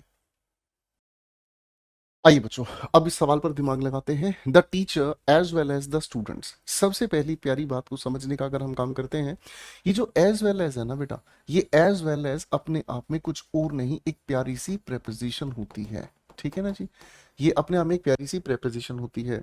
तो अब आप लोग ये अच्छे से समझ ही गए हैं कि ये जो लिखा हुआ द स्टूडेंट्स है, ये अपने आप में कुछ और नहीं, ऑब्जेक्ट है। ये अपने आप में कुछ और नहीं, ऑब्जेक्ट है। ठीक है भाई, हाँ कि ना। अब भाई अगर हम आगे सवाल को ध्यान से देखने का काम करें, द टीचर ये हमारे सेंटेंस का सब्जेक्ट हुआ। ठीक है बच्चों। तो अब हमारे सामने क्या हो गया बेटा, टीचर के अनुसार ये हैव तो अपने आप में गलत है। आगे लिखा है gone on an excursion to Ooty during their summer vacation. अपने समर वैकेशन के दौरान वे गए हैं कहां पर, एक्सकर्शन। अब दोस्तों एक्सकर्शन अपने आप में क्या होता है, एक्सकर्शन का मतलब होता है एक ऐसी फील्ड ट्रिप, एक ऐसी जर्नी जिसका खासा पर्पस होता है सिर्फ नॉलेज गेन करना। ठीक है। तो आप कहेंगे सर यहाँ इस हैव को हटाकर हम लोग क्या लगा देंगे, हैज लगा देंगे। फाइन। अब आपके दिमाग में सवाल आएगा, सर यहाँ पर हम वेंट भी तो लगा सकते हैं। आओ बेटा इसकी थोड़ी सी पड़ताल करते हैं, आखिर ये अपने आप में सही है या नहीं है। देखिए बच्चों, इसके लिए आप लोगों को ना दो तीन सेंटेंसेस पर काम करना होगा, समझना होगा। ठीक है। इन वीडियो लेक्चर्स का मेन पर्पस है क्वेश्चन बनाने की स्किल डेवलप करना। मैं बिल्कुल ये दावा नहीं करता, मैं बिल्कुल ऐसा लिखकर भी आपको नहीं कभी दे सकता कि जो मैं यहाँ करा रहा हूँ वही पेपर में आएगा। लेकिन हाँ, इसके जरिए मैं एक चीज़ पर श्योर हो जाता हूँ कि मेरे बच्चों को क्वेश्चन पढ़ने की स्किल आ जाएगी। मेरा बच्चा अगर किसी भी क्वेश्चन को ध्यान से देखेगा तो उसका मन दो हिस्सों में नहीं बटेगा, यार ये आंसर है या ये आंसर है। वो क्वेश्चन को देखकर सटीक आंसर मार्क करेगा, क्योंकि उसके कॉन्सेप्ट्स क्लियर हैं गोपाल वर्मा सर के साथ मिलके। ठीक है बच्चों। तो अब थोड़ी सी बात को ध्यान से समझना। मैं अगर आपको ये कहता हूं he has been to Agra, फिर मैं अगर आप लोगों को कहता हूं he has gone to Agra, he blank to Agra 3 times। अब इन तीनों के तीनों सवालों के अगर हम जवाब देखेंगे ध्यान से, तो ये दोनों अगर हमने समझ लिए तभी हम केवल यहाँ पर अपना सही जवाब बना पाएंगे, और इसी के आधार पर हम इसका भी आंसर बना पाएंगे। ध्यान से समझिएगा, अगर मैं कहता हूं he has been to Agra, इसका मतलब क्या हुआ, वह इंसान अभी दिल्ली में है मेरे पास, ठीक है जी। वह इंसान गया कहां पर, आगरा। ये भाई मान लीजिए आगरा का एक छोटा सा मैं सिंबल बना रहा हूं, ठीक है ना जी भाई साहब, ये मैं आगरा का एक सिंबल बना रहा हूं, ठीक है। ओके, ओके भाई, फाइन, ये ताजमहल है, सोच लीजिए, ठीक है। यानी कि वो इंसान आगरा गया तो आगरा जाके अब वापस आ गया, ठीक है। तो ही हैज बीन का मतलब क्या समझ में आया, कि वह आगरा अभी अभी गया और वापस आ गया है, ठीक है ना। यानी कि गया और साथ साथ क्या हो गया बेटा, वो वापस आया, ठीक है, अभी अभी हाल ही में। अगर मैं कहता हूं he has gone to Agra, तो आप कहेंगे साहब he has gone to Agra, अभी वो कहाँ है, दिखाई तो नहीं दे रहा। आप किसी इंसान के पास घर पे मिलने आए, आपने उनके घर पर आकर कहा अरे वो कहाँ है, दिखाई तो नहीं दे रहा। तो घर वाले क्या कहेंगे, जो तुम्हें दिखाई नहीं दे रहा वो इंसान आगरा गया हुआ है। इसका मतलब क्या हो गया, यही ऊपर वाली कहानी हमें समझ में आती है कि वो इंसान गया है, सिर्फ गया है, वो इंसान वहां से अभी वापस नहीं आया है, ठीक है जी, वो अभी वहीं है। करेक्ट है भाई, हाँ है ना। अब अगर मैं यहां पर कहता हूं ही ब्लैंक टू आगरा 3 टाइम्स, 3 बार, इसका मतलब क्या हुआ, वो पहले दिल्ली में था, आगरा गया, वापस आ गया। अगली बार फिर से वो दिल्ली से आगरा गया, वापस आ गया। अगली बार फिर से वो दिल्ली गया, वापस आ गया। तो यहां पर क्या हो गया सर, वापस आना कंसीडरेशन में, तभी तो वो अगली बार फिर से जाएगा। तो यहां पर इसके लिए आंसर के लिए हैज बीन के अलावा कोई और आंसर नहीं बन सकता। अब दोस्तों इस सवाल पर आ जाओ, यहां क्या कहना चाहता है टीचर, 7 स्टूडेंट्स, आगे लिखा हैज गोन ऑन एन, क्या लिखा है, excursion to Ooty during their summer vacation. भाई अब उनकी क्या चल रही है, समर वैकेशन चल रही है। ड्यूरिंग का मतलब उस ड्यूरेशन की बात कही गई है। इस ड्यूरेशन के अंदर वो लोग कहाँ गए हुए हैं, कहाँ है भाई टीचर और उनके स्टूडेंट्स, तो सामने से जवाब है जी वो तो कहाँ गए हैं, वो लोग तो ऊटी गए हैं। तो इसका मतलब इस समय वो कहां पर है, ऊटी में है। अगर मैं वेंट की बात कर दे रहा हूं, तो वेंट का मतलब हमें यहां पर इसके साथ एक और पास्ट का एक्शन बताना होगा, जो ये बताने की कोशिश करेगा कि वो लोग यहां अभी नहीं है। करेक्ट है, मेरी बात समझ रहे हैं। वेंट की अगर हम बात कर रहे हैं तो इसके साथ हमें एक और पास्ट का टाइम बताने की बात करनी है, जो कि इस पूरे वाक्य में कहीं पर भी नहीं है। करेक्ट है भाई। अगर मैं यहाँ बीन कह देता हूं तो इसका मतलब वो लोग लौट कर आ चुके हैं। तो बेहतर आंसर यहाँ पर हैज गोन अपने आप में वैलिड होगा। इस पॉइंट का ध्यान रखना बेटा, कभी कभी ये क्वेश्चन फंसा देता है। चलिए बच्चों, अब अगले सवाल पर काम करते हैं। After I After I complete my training program, I will have been joining a team of astronauts and preparing to embark on admission to Mars. चलो कोई बात नहीं। अब ध्यान से अगर सवाल को हम समझते हैं, तो सबसे पहला हमारा जो फोकस होगा दोस्तों, सबसे पहला जो हमारा फोकस होगा, वो फोकस होगा किस चीज पर, हमारा पहला फोकस होगा इस लिखे हुए एंड पर। इस एंड को जब हमने देखा तो इसके बाद ये लिखा है प्रिपेयरिंग, क्या लिखा है, प्रिपेयरिंग। यानी कि इस एंड से पहले जो भी हमारे पास वर्ब और हेल्पिंग वर्ब है वो इसको सपोर्ट करनी चाहिए, अरे हाँ ना। यहां लिखा है विल हैव बीन ज्वाइनिंग। मेरे प्यारे दोस्तों, अगर मैं आप सभी के सामने विल शेल के सामने हैव लगाकर अगर बाबू बीन लगाते हैं और इसके साथ अगर आईएनजी को हम जोड़ते हैं, तो ये हमारे सामने हो गया फ्यूचर, ये हो गया हमारे सामने परफेक्ट, और ये हो गया हमारे सामने कॉन्टिन्यूअस। और ये केवल तभी वैलिड है जब हम इसके साथ फ्रॉम या फॉर लगाकर टाइम एलिमेंट को मेंशन करेंगे। जब हम इनके साथ फ्रॉम या फोर के साथ मिलाकर टाइम एलिमेंट मेंशन करेंगे, तो आपके दिमाग में आएगा सर टाइम एलिमेंट तो यहाँ है ही नहीं। जब टाइम एलिमेंट यहाँ है ही नहीं, तो इसका मतलब विल के साथ हैव को हटाओ, बीन को हटाओ, और इस आईएनजी को सपोर्ट करने के लिए हम इसे लेकर जाएंगे किसमें, फ्यूचर कॉन्टिन्यूअस टेंस में। किसमें लेके जाएंगे बेटा, फ्यूचर कॉन्टिन्यूअस टेंस में, ठीक है ना। अब इसका मीनिंग क्या समझ में आया, जब मैं कंप्लीट कर लूंगा ट्रेनिंग प्रोग्राम को, मैं कर रहा हूंगा टीम को ज्वाइन जो एस्ट्रोनॉट्स की हैगी और प्रिपेयर कर रही होगी एम्बार्क ऑन ए मिशन, किस तरह का, एक मिशन बनाने की तैयारी कर रहे होंगे, कहां पर, मार्स पर। ठीक है बच्चों, अच्छा सवाल था ये, क्वेश्चन कंफ्यूज करने के लिए बहुत प्यारा सवाल था। क्वेश्चन 13 पर आ जाए। ये क्वेश्चन इस वजह से भी बच्चे गलत कर देते हैं, यहां अक्सर क्या करते हैं, विल हैव बीन ज्वाइनिंग को हटाकर विल हैव ज्वाइंड लिख देते हैं और भूल जाते हैं कि एंड का आगे क्या खासा रोल हमें ध्यान रखना है, ये भूल जाता है अक्सर बच्चा जल्दबाजी में। आइए बच्चों अगले सवाल पर काम करते हैं। Big landlords in the village, गांव के जो बड़े जमींदार हैं, who were till now paid for electricity, who were till now paid for electricity. Question को थोड़ा ध्यान से समझते हैं। देखिए बच्चों, अब मुझे थोड़ी सी आप लोगों को गहराई पर लेकर चलना होगा। देखिए बच्चों, दो तरह के वॉइसेस होते हैं, एक हो गया एक्टिव वॉइस और दोस्तों एक हो गया हमारे सामने पैसिव वॉइस। इन दोनों के दोनों वॉइसेस पर हमें थोड़ा ध्यान देना होगा। एक्टिव वॉइस एक ऐसा वॉइस होता है जिसके अंदर डूअर, काम करने वाला, सेंटेंस की शुरुआत में होता है। अरे हाँ है ना, यानी कि इस डूअर ने इस वर्ब के जरिए ये काम किया, ठीक है, हाँ है ना। अब जब पैसिव हम बनाने का काम करते हैं तो कायदे से हम ऑब्जेक्ट को शुरुआत में रखते हैं। जो ऑब्जेक्ट हमारा होता है ना बेटा, इसी ऑब्जेक्ट को हम कहते हैं नॉन डूअर, जो काम करता नहीं है, ठीक है ना जी। इसी के साथ हम लिखने का काम करते हैं एक प्यारी सी हेल्पिंग वर्ब, और उसके साथ हम बी की कोई भी फॉर्म लिखते हैं, थर्ड फॉर्म। फिर हम लिखने का काम करते हैं प्रेपोजिशन, और इसके बाद हम लिखने का काम करते हैं सब्जेक्ट, जिसको हम डूअर भी कहते हैं। अब दोस्तों कहानी क्या हो गई, कहानी ये हो गई कि ये हमारे सामने है एजेंट, यानी कि जिसके द्वारा काम कराया जाता है। इसके द्वारा ये काम इसके लिए कराया जाता है। इसका मतलब क्या हो गया, इसका मतलब ये हो गया कि जब हम एक्टिव वॉइस की बात करेंगे बाबू, जब हम एक्टिव वॉइस की बात करेंगे तो डूअर सेंटेंस की शुरुआत में चाहिए। जब हम पैसिव वॉइस की बात करें तो नॉन डूअर शुरुआत में चाहिए। दैट्स इट, बस इतना सा ही आप लोगों को ध्यान से समझना है। करेक्ट हो गया भाई। एक्टिव वॉइस में डूअर शुरुआत में, पैसिव वॉइस में नॉन डूअर शुरुआत में। करेक्ट है भाई। नॉन डूअर को ही हम कभी कभी रिसीवर ऑफ एन एक्शन भी कह देते हैं। ठीक, अब ध्यान से समझना। बिग लैंडलॉर्ड्स सब्जेक्ट है क्योंकि प्रेपोजिशन के बाद ये ऑब्जेक्ट है ना। अब यहां आगे क्या लिखा है, हु वर टिल नाउ, अब तक, पेड फॉर, यहां लिखा है पेड फॉर। तो यहां वर के साथ जो पेड लिखा हुआ है ये तो इसको पैसे बनाया जा रहा है। अब पैसे बनाने में गड़बड़ हो गई। क्या गड़बड़ हो गई, आप कहेंगे sir who were till now paid for electricity, यानी कि जिनको बिजली का बिल दिया जा रहा था।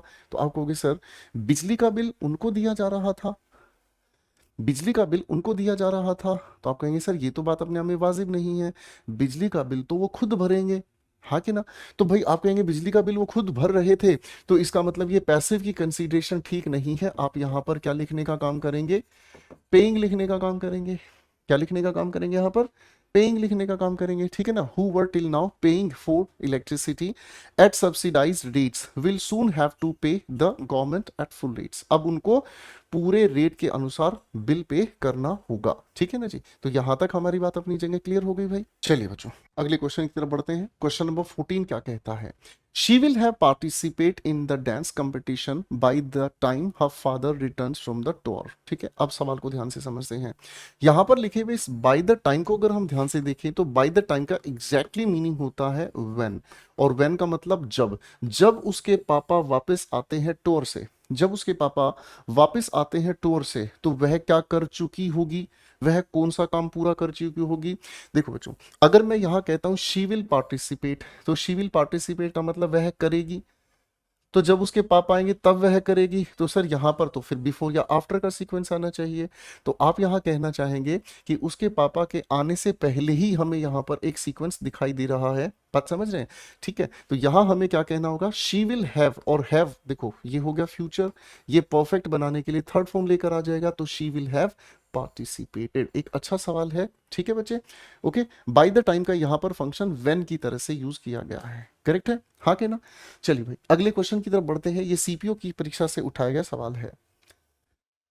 नेक्स्ट क्वेश्चन हमारे सामने कहता है, after the mysterious expanding for decades, ठीक है, लिखा है एंटार्क्टिकाज सी आइस कवर स्टार्टिंग मेल्टिंग। सवाल को ध्यान से अगर हम समझने की कोशिश करते हैं, यहां हमारे सामने आफ्टर एक प्रेपोजिशन का काम कर रहा है। After the mysteriously expanding for decades, ठीक है, यानी कि रहस्यमय तरीके से एक्सपेंड हो रही है दशकों से क्या चीज, एंटार्क्टिका की जो सी आइस कवर है, अब वो क्या हो गई है आपके सामने, स्टार्टिंग मेल्टिंग। तो इस सवाल में अगर हम बात करेंगे तो यहां हमें क्या कहना चाहिए, अब हमारे सामने जो परिणाम है वो जो देखने को मिल रहा है, तो ये अपने आप में एक मेन वर्ब है। और दोस्तों इस मेन वर्ब को हमें टेंस के अकॉर्डिंग लिखना होगा, है ना। यानी कि अब हमें जो हालात दिखाई दे रहे हैं, तो आप कहेंगे एंटार्क्टिका सी आइस कवर, ये सिंगुलर है तो हैज, और स्टार्टिंग को हटाकर हम लोगों ने क्या लिख दिया, हैज स्टार्टेड, यानी कि अब ऐसा हो चुका है। प्रेजेंट कॉन्टेक्स्ट में ये बात कही गई है, इसी की वजह से हमने इसे प्रेजेंट परफेक्ट में जवाब बनाया। ठीक है बेटा, ये सीडीएस 2022 की परीक्षा का सवाल है। ठीक है, अब आप सोचेंगे सर यहाँ स्टार्टेड क्यों नहीं आया? स्टार्टेड केवल तब आता जब हमारे सामने ये अपने आप में पास्ट का स्पेसिफिक ऐसे टाइम की घटना बताता जिसका प्रेजेंट से कोई ताल्लुक नहीं है। लेकिन आप ये सभी लोग जानते हैं कि एंटार्क्टिका का जो मतलब जो सी है, वो आइस कवर जो उसके ऊपर शीट बनी है वो धीरे धीरे अब मेल्ट हो चुकी है। तो ये प्रेजेंट से रिलीवेंट है। प्रेजेंट से रिलीवेंट है, इसका इंपैक्ट इसलिए प्रेजेंट परफेक्ट में हमने लिखा, पास्ट इंडेफिनिट में नहीं। आइए बच्चों अगले क्वेश्चन की तरफ बढ़ते हैं। सवाल हमें कहता है, if the scheme would have been implemented effectively all affected would have benefit. देखिए बच्चों, सवाल ये कहता है कि इफ के साथ जब हम कंडीशन बताते हैं तो इफ के साथ कंडीशन हम बताने का काम करते हैं पास्ट के परफेक्ट टेंस के साथ। ठीक है, और रिजल्ट को हम बताने का काम करते हैं सब्जेक्ट के साथ वुड हैव थर्ड फॉर्म। ठीक है जी, अब इन दोनों कंडीशन और रिजल्ट को ना आपस में अगर हम रिलेट करके समझने का काम करें तो हमें समझ में आता है कि ये वाली जो कंडीशन है ये भी अपने आप में अनरियल है, ये जो रिजल्ट है ये भी अपने आप में अनरियल है, यानी कि ना तो ये हुआ और ना ही ये हुआ। अरे हाँ है ना? ठीक है जी, यानी कि जो हम इस तरह की कंडीशन बताने का काम करते हैं, ठीक है ना, ये जो कंडीशन हमारे सामने लिखी है ना तो ऐसी कंडीशन थी और ना ही ऐसा हमारे सामने रिजल्ट था। ठीक है ना जी, इसलिए ये दोनों के दोनों अपने आप में अनफुलफिल्ड, इसीलिए दोनों के अपने आप में अनफुलफिल्ड इम्पॉसिबल कंडीशन को बताने का काम करते हैं। अनफुलफिल्ड इम्पॉसिबल कंडीशन का मतलब क्या हो गया बच्चों? यानी कि ना तो यह पूरी हो सकती, ना तो यह अपने आप में पूरी हो सकती, और इसी वजह से इम्पॉसिबल कंडीशन ये कहलाती है। जब भी आप इसके अर्थ को समझते हैं you will find a kind of regret. आप कहोगे सर थोड़ा आसानी से समझाओ। देखो बेटा, इसी को उदाहरण से समझते हैं। मैंने कहा if he had seen me, if he had seen me he would have stopped the car. अब इसके मीनिंग को ध्यान से समझना। अगर उसने मुझे देखा होता वह अपनी गाड़ी रोक लेता। ना तो उस इंसान ने मुझे देखा और ना ही उस इंसान ने अपनी गाड़ी रोकी। पास्ट के किसी समय पर अगर मैं जाकर बात कर रहा हूं, मान लो 4 दिन पहले, 10 दिन पहले की बात कर रहा हूं, तो मैंने रोड पर मैं खड़ा हुआ था, वो इंसान आया सीधी गाड़ी लेके निकल गया। तो मैंने उसको क्या कहा? अगले कुछ दिन के बाद मैंने कहा अगर भाई तूने देखा होता तो तू गाड़ी रोक लेता। यानी कि ना तो तूने देखा और ना ही गाड़ी को रोका, इसीलिए अपने आप में एक तरह का मीनिंग कौन सा कन्वे कर दिया? रिग्रेट। यानी कि जो होना चाहिए था वो हुआ नहीं, या जो होना नहीं चाहिए था वो हो गया, दोनों तरह से कंसीडर करेंगे। तो इफ के साथ हमें यहां पर क्या चाहिए बेटा जी? आप कहेंगे सर इफ के साथ हम लोगों को चाहिए गुरुदेव हेड, और हेड के साथ हम लोगों को चाहिए क्या चीज? Third form of verb. अब हमें ये दिमाग लगाना है दोस्तों, ये आप लोगों को सोच के बताना है ये जो स्कीम है ये अपने आप में डूअर है या नॉन डूअर है। तभी तो आप समझ पाएंगे कि यहां पर अगर डूअर है तो हेड के साथ इंप्लीमेंटेड हम लगाएंगे, अगर नॉन डूअर है तो पैसिव बनाने के लिए इसके साथ हमें बीन लगाकर इसका पैसिव फ्रेम करना पड़ेगा। तो आप मुझे जरा बताएं सोच के। बिल्कुल सही सोचा सर, स्कीम अपने आप लागू नहीं होती, स्कीम को लागू किया जाएगा। नॉन डूअर होने की वजह से ये अपने आप में पैसिव का ढांचा लेकर चलेगा। तो बस फिर हमारे सामने आंसर बिल्कुल सही है, हेड लगाएंगे, इसके साथ बीन लगाएंगे और इसके साथ इंप्लीमेंटेड लगाएंगे, कुल मिलाकर ये पास्ट परफेक्ट का पैसिव हो गया। क्वेश्चन को देखने का तरीका धीरे धीरे हर एक लेवल के क्वेश्चंस के साथ आगे बढ़ेगा। कुछ बच्चों को इस बात पे एतराज हो सकता है कि सर सीजीएल मींस के क्वेश्चन के अलावा क्यों करवा रहे हो, सीडीएस का क्वेश्चन ला रहे हो, आईबी का लेकर आ रहे हो, क्यों लेकर आ रहे हो? मेरे बच्चों, आप लोगों के लिए बेहद ज्यादा जरूरी है लेयर बाय लेयर क्वेश्चन के लेवल को समझते हुए चलना। पहली बात तो ये, जो बच्चा सीएचएसएल मेंस की तैयारी कर रहा है, जो बच्चा सीपीओ मेंस की तैयारी कर रहा है, वो भी इन क्लासेस का फायदा उठा सकता है, क्योंकि मेंस लेवल पर आपकी एक बहुत अच्छी अंडरस्टैंडिंग होनी बहुत जरूरी है। जो बच्चा प्रीलिम्स की तैयारी कर रहा है उस बच्चे को दिक्कतें आएंगी, क्योंकि उसको ना पहले अपने एक सिलेक्शन बैच से, मेरे एक सिलेक्शन बैच से उसे सारी चीजों को अच्छे से समझ लेना चाहिए। ठीक है दोस्तों? ठीक है, अदरवाइज फिर ये क्वेश्चन उसे फंसा देंगे। ठीक है ना? आ जाओ भाई, आगे हमारे सामने रिजल्ट ठीक लिखा है। आइए बच्चों अगले सवाल की तरफ बढ़ते हैं। सवाल कहता है इवोल्यूशनरी बायोलॉजी लीव अस, लिखा है क्या चीज? Distinctly pessimistic about the possibility that altruism can arise naturally. ठीक है ना? इवोल्यूशनरी का मतलब होता है जो वक्त के साथ साथ इवोल्यूशनाइज होती है, या जिसका अपने आप में प्रोग्रेस होता है, डेवलपमेंट होता है। करेक्ट है? हाँ है ना? अब हमारे सामने बायोलॉजी लिखा है। ये तो आप कहोगे सर जी ये तो अपने आप में सिंगुलर सब्जेक्ट है ना। ये तो अपने आप में सिंगुलर सब्जेक्ट है ना। इवोल्यूशनरी बायोलॉजी का मतलब क्या होता है? बायो का मतलब लाइफ, लॉजी का मतलब स्टडी, यानी कि जो जीव विज्ञान है, इसके अंदर अपने आप इवोल्यूशन होता है। पहले हमारे शरीर का ढांचा अलग होता था, हमें पूंछ होती थी, हमारे पूरी शरीर पर बाल होते थे, लेकिन हमारे इस इवोल्यूशन की वजह से धीरे धीरे हमारे शरीर में ढांचे में परिवर्तन आता जा रहा है ना। अब हमारे सामने यहाँ लीव लिखा है। अब सवाल ये दिमाग में आता है कि इस लीव के लिए अगर हम लीव्स मार्क कर दें या लेफ्ट मार्क कर दें, क्या मार्क कर दें? आगे जब हमने पढ़ा डिस्टिंक्टली यानी कि अलग तरीके से, पैसिमिस्टिक निराशावादी, किस चीज के लिए? अबाउट द पॉसिबिलिटी, किस संभावना को लेकर? दैट अल्ट्रुइज्म, अल्ट्रुइज्म का मतलब परोपकारी, कैन अराइज नेचुरली। आप इसे देखकर तो समझ गए हैं कि ये प्रेजेंट की पॉसिबिलिटी हमें बता रहा है, बोलो हाँ। तो प्रेजेंट की पॉसिबिलिटी बता रहा है तो पास्ट की संभावना खत्म, हमें क्या लगाना होगा? लीव्स रखना होगा, जस्टिफाइड आंसर। ठीक है बेटा, अगले सवाल की तरफ बढ़ते हैं बेटा। आओ बच्चों। Since the 15 minutes that she drives, she confesses that she feels like a woman with wings. Wings का मतलब पंख, ठीक है ना जी।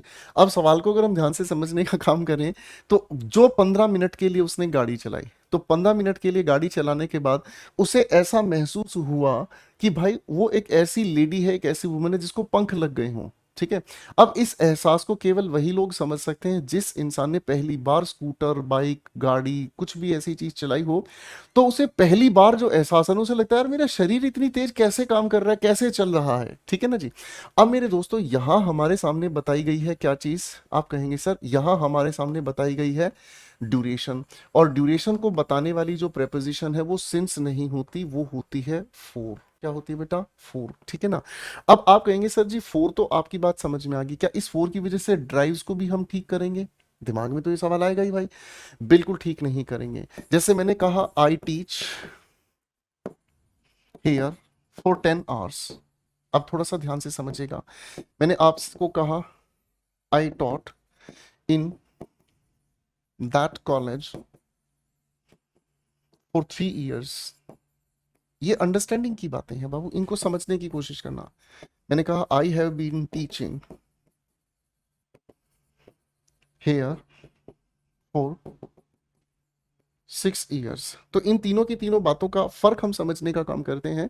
मैं कहता हूं आई टीच हेयर, सॉरी बच्चों यहां पर हेयर मुझे लिखना था, ठीक है ना। I teach here, okay. अब ध्यान से समझने की कोशिश करेंगे बाबू, इनका फर्क क्या कहता है। आई टीच हेयर फॉर 10 आवर्स, इसका मतलब क्या हुआ? यहां पर मैं अपना आप लोगों को रूटीन बता रहा हूं, ठीक है ना। और जब रूटीन का अर्थ यहां निकलता है तो इसका अर्थ निकल कर आता है के लिए, या फिर जिसे हम कहते हैं तक। ठीक है जी। मैं 10 घंटे तक यहाँ पढ़ाता हूँ, ये मेरा रूटीन है। ठीक है भाई। मैंने कहा I taught in that college, मैंने उस कॉलेज में पढ़ाया। कितने वर्ष तक पढ़ाया? आप कहेंगे 3 वर्ष तक पढ़ाया। यहाँ पास्ट इंडेफिनिट से मैंने अपने किसी पास्ट एक्शन को बताया जो प्रेजेंट से रिलेटेड नहीं है। फिर मैंने कहा I have been teaching here for 6 years, मैं पिछले 6 वर्षों से यहाँ पढ़ा रहा हूँ। अब इन तीनों बातों से हमें क्या समझ आया? हम इस फोर को किसी भी टेंस के साथ यूज कर सकते हैं।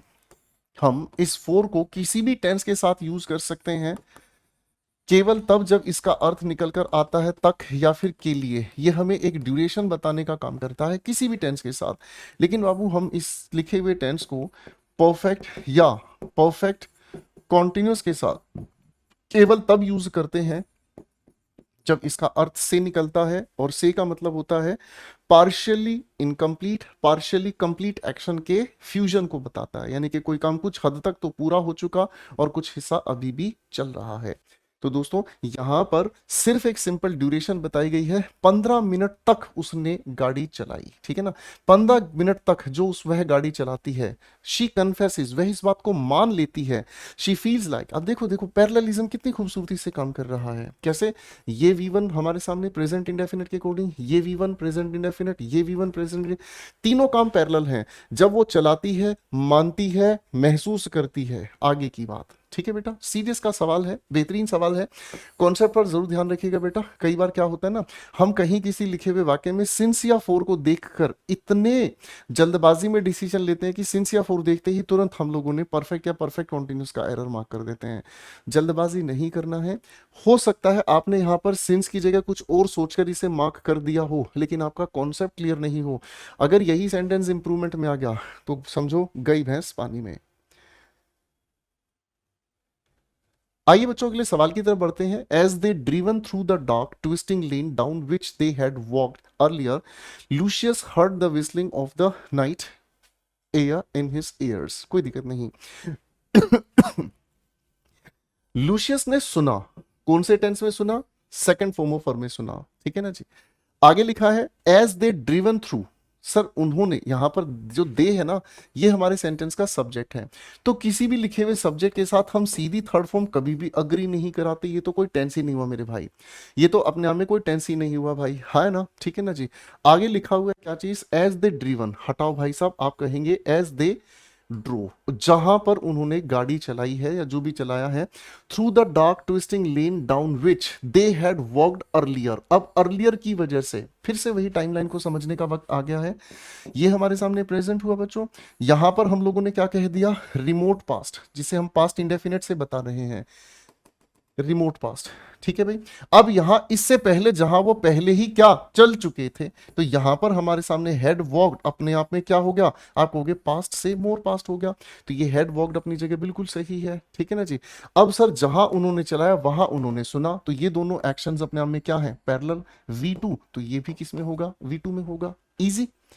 क्वेश्चन को डिकोड करना जरूर सीखें। क्वेश्चन कैसे डिकोड होता है ये अगर जिसने सीख लिया उसके लिए क्वेश्चन में कुछ भी नहीं। हाँ, अगर बाबू सरफेस की तैयारी कर रहे हैं तो फिर कोई दिक्कत नहीं है, एक सेकंड में ड्रिवन का ड्रोव कर दिया। अगर यही सवाल फिल इन द ब्लैंक्स में या सेंटेंस इंप्रूवमेंट में आ गया तो बोलो तारा रारा। मेरी बात समझ रहे हैं? और एक बात जरूर याद रखिएगा बच्चों, थोड़ा सा मोटिवेट करूंगा बीच में, ध्यान रखिएगा। आप लोगों के मेंस में, मैं सीजीएल मेंस की बात कर रहा हूं, सीपीओ मेंस में 200 क्वेश्चन, सीजीएल मेंस में 45 क्वेश्चन, हर एक क्वेश्चन 3 नंबर का, समझ रहे हैं? और लगभग लगभग 32 से 37 मार्क्स तक लगभग सभी बच्चे फाइट कर रहे हैं, लगभग सारे बच्चे निकाल पा रहे हैं। क्यों? क्योंकि प्रीलिम्स में कुछ ना कुछ तो मेहनत अच्छे से की है, तभी तो प्री क्वालिफाई किया है भाई। तो जिन बच्चों का प्री क्वालिफाई होता है वो इस रेंज में आ ही जाते हैं, 30 35 32 37 की रेंज में आ ही जाते हैं। लेकिन विनर कौन कहलाता है? विनर वो कहलाता है जो इस 37 से 45 के मार्जिन को कवर करता है, यानी कि जो हमारे 7 से 8 क्वेश्चंस बच जाते हैं, जिनको हम जाने अनजाने गलत कर जाते हैं, बस वही हमारे लिए सबसे बड़ा बुरा हाल है। तो मेरे दोस्तों, मेरी कोशिश इन वीडियो लेक्चर्स के जरिए आपको उसी लेवल पर तैयार करने की है कि आप लोग अपने आप को उस मार्जिन पर स्ट्रोंग करें, ठीक है बच्चे। आइए भाई नेक्स्ट क्वेश्चन पर काम करते हैं। Although there is virtually no production in India, हालांकि वर्चुअली का मतलब साक्षात, virtually no production in India, the encyclopaedia Britannica estimate that India has perhaps the largest accumulated stocks of silver in the world. Bharat के पास समृद्ध है सबसे ज्यादा किस चीज का? चांदी का हमारे पास यहाँ सबसे ज्यादा, मतलब अक्यूमुलेशन है। ऑल्दो का मतलब हालांकि, कोई दिक्कत नहीं। There is virtually no production in India, साक्षात कोई चांदी का यहां पर प्रोडक्शन नहीं है। क्या कहा? चांदी का साक्षात यहां पर कोई भी प्रोडक्शन नहीं है, लेकिन फिर भी हमें क्या मिलता है इन India? The encyclopaedia Britannica. Subject कैसा हो गया बेटा? सिंगुलर हो गया।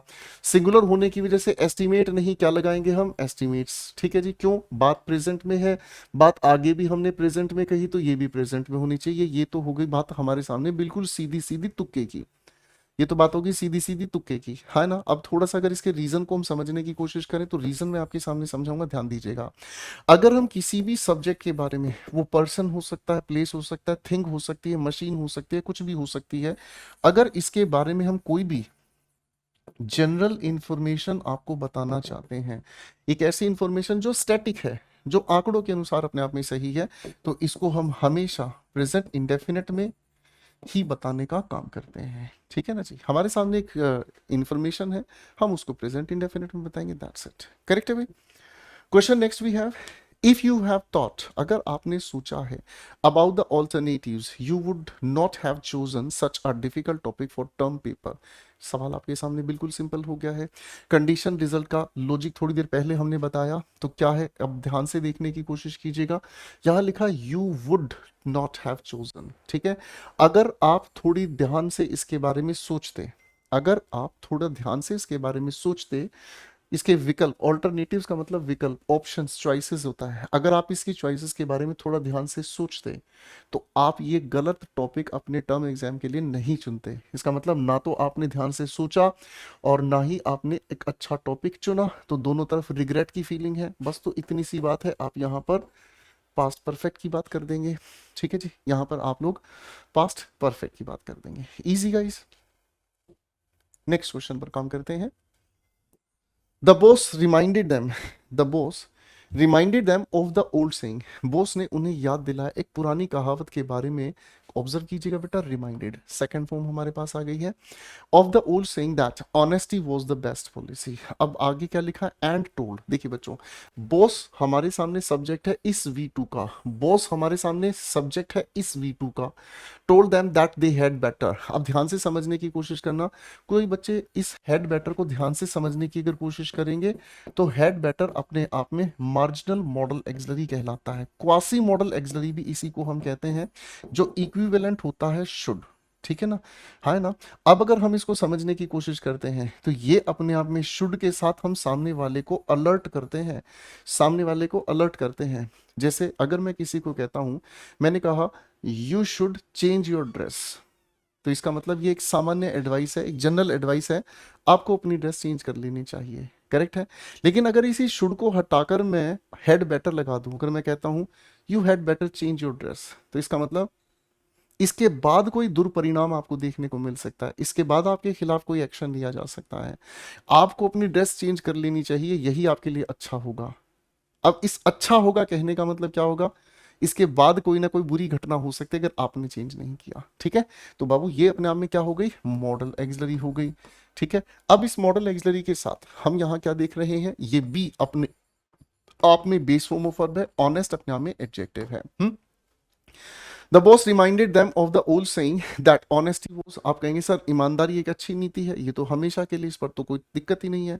जिस लिखी हुई स्टेटमेंट में प्रेजेंट, पास्ट और फ्यूचर टाइमलेस हो जाते हैं, सभी जगह ये तथ्य ऐसा ही रहता है, उसको हम बताने की कोशिश करते हैं या तो प्रेजेंट इंडेफिनिट में, ठीक है, बोलो हाँ, करेक्ट है।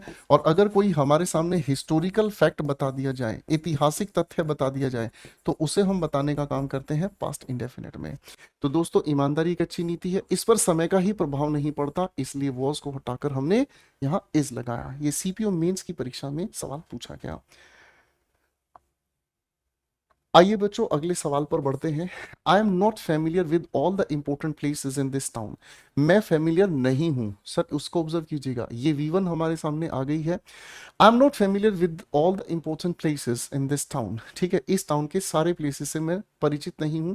Although I have been living here since 2 years, तो बिल्कुल सीधी बात हो गई, 2 ईयर्स से, 2 वर्षों से मैं यहाँ रह रहा हूँ, सिंस को हटाकर क्या कहेंगे, 4, ठीक है जी, क्योंकि यहाँ पर हमारे सामने कैलकुलेटेड टाइम है और ये हैव बीन लिविंग अपनी जगह सही है, कोई दिक्कत नहीं है।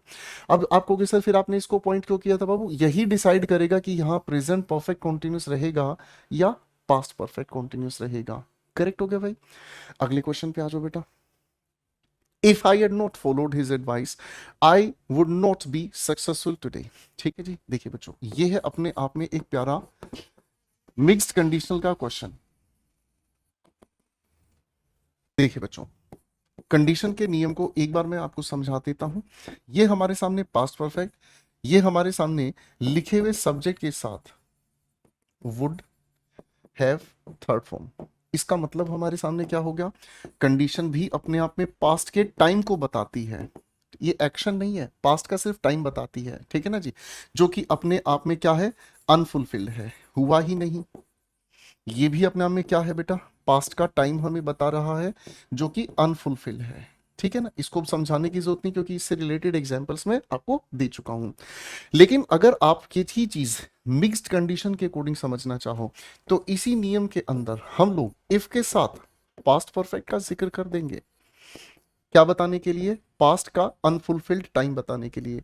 लेकिन अगर उसका हम लोग इमेजिनेशन प्रेजेंट में बताने की कोशिश करें, इमेजिन करने की कोशिश करें कि प्रेजेंट के जो हालात हैं, ठीक है ना जी, प्रेजेंट के हालात बताने हैं, तो मेरे बच्चों हम लोग सब्जेक्ट के साथ वुड लगाकर वी1 लगाने का काम करते हैं।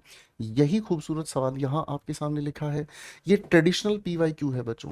ट्रेडिशनल पीवाईक्यू का मतलब क्या हुआ? हम अपने जितने भी मेंस के बच्चों को तैयार करते हैं, चाहे वो CHSL, CPO, चाहे CGL या किसी भी मेंस लेवल के बच्चे को हम जब तैयार करते हैं, तो ये क्वेश्चन उसे जरूर तैयार रख लेना चाहिए। क्यों? क्योंकि आपके प्री लेवल पर सिर्फ इतनी बात आपके लिए काफी है। मेंस लेवल पर मिक्स्ड कंडीशंस आप लोगों को फंसाने के लिए दी जाती है कि किसी इंसान ने पास्ट में कोई ऐसी कंडीशन रखी जो हुई नहीं, उसका परिणाम हमने प्रेजेंट में सामने रख दिया जो हो सकता। ठीक है जी, अब ध्यान से देखना। If I had not followed his advice, अगर मैं उसकी एडवाइस नहीं फॉलो करता, यानी कि ये अपने आप में क्या हो गया? पास्ट के टाइम की हमारे सामने क्या है? अनफुलफिल्ड। ठीक है ना जी। If I had not followed his advice, अगर मैं उसकी एडवाइस फॉलो नहीं करता, इसका मतलब मैंने उसकी एडवाइस फॉलो की। जो लिखा है उसी का उल्टा अर्थ आएगा पास्ट परफेक्ट के अनुसार। इसका मतलब मैंने उसकी एडवाइस फॉलो की। ठीक है ना जी। यहां क्या लिखा है? I would not be successful today, तो टुडे की वजह से तो प्रेजेंट बता ही रहा है। प्रेजेंट के हिसाब से वुड के साथ हमारे सामने ये लिखा है क्या? बेस फॉर्म ऑफ वर्ब, तो बिल्कुल सही है। इस लिखे हुए सेंटेंस में कोई भी एरर नहीं है। बेहतरीन सवाल हो गया, हाँ है ना? करेक्ट है। तो अगर यहां टुडे नहीं होता, अगर यहां टुडे नहीं होता, तो इसकी बजाय हम लोगों को वुड नॉट हैव बीन यहां लिखने की जरूरत पड़ सकती थी।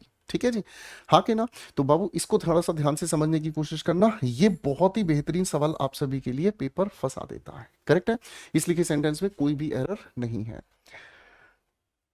चलिए बच्चों, अगले सवाल पर काम करते हैं। Most children liked to rest in the afternoon. ठीक है जी, most children liked to rest in the afternoon. बहुत सारे बच्चों को पसंद आया रेस्ट करना दोपहर में। After they return from the school, school से वापस आने के बाद। करेक्ट है, हाँ है ना? But my son seems to have, पर मेरे बेटे के अंदर मुझे देखने को मिलता क्या चीज? To have an inexhaustible source of energy. सवाल को ध्यान से समझते हैं।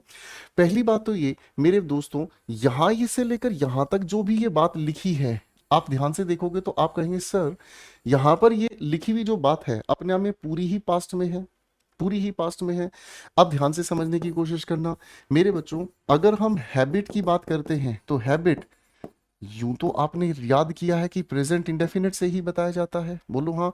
लेकिन दोस्तों कभी कभी हम लोग कहीं किसी एरिया के अनुसार या किसी लोगों की पास्ट हैबिट को भी तो बता सकते हैं। अरे हाँ है ना, मेरी बात समझ रहे हैं? पास्ट हैबिट को भी तो बता सकते हैं, मेरी बात समझ रहे हैं? ठीक है, when he was a child, ठीक है ना, when he was a child he woke up at 5 AM, वह 5 बजे उठता था। ये उसकी पास्ट हैबिट हो गई हमारे सामने। अरे हाँ है ना?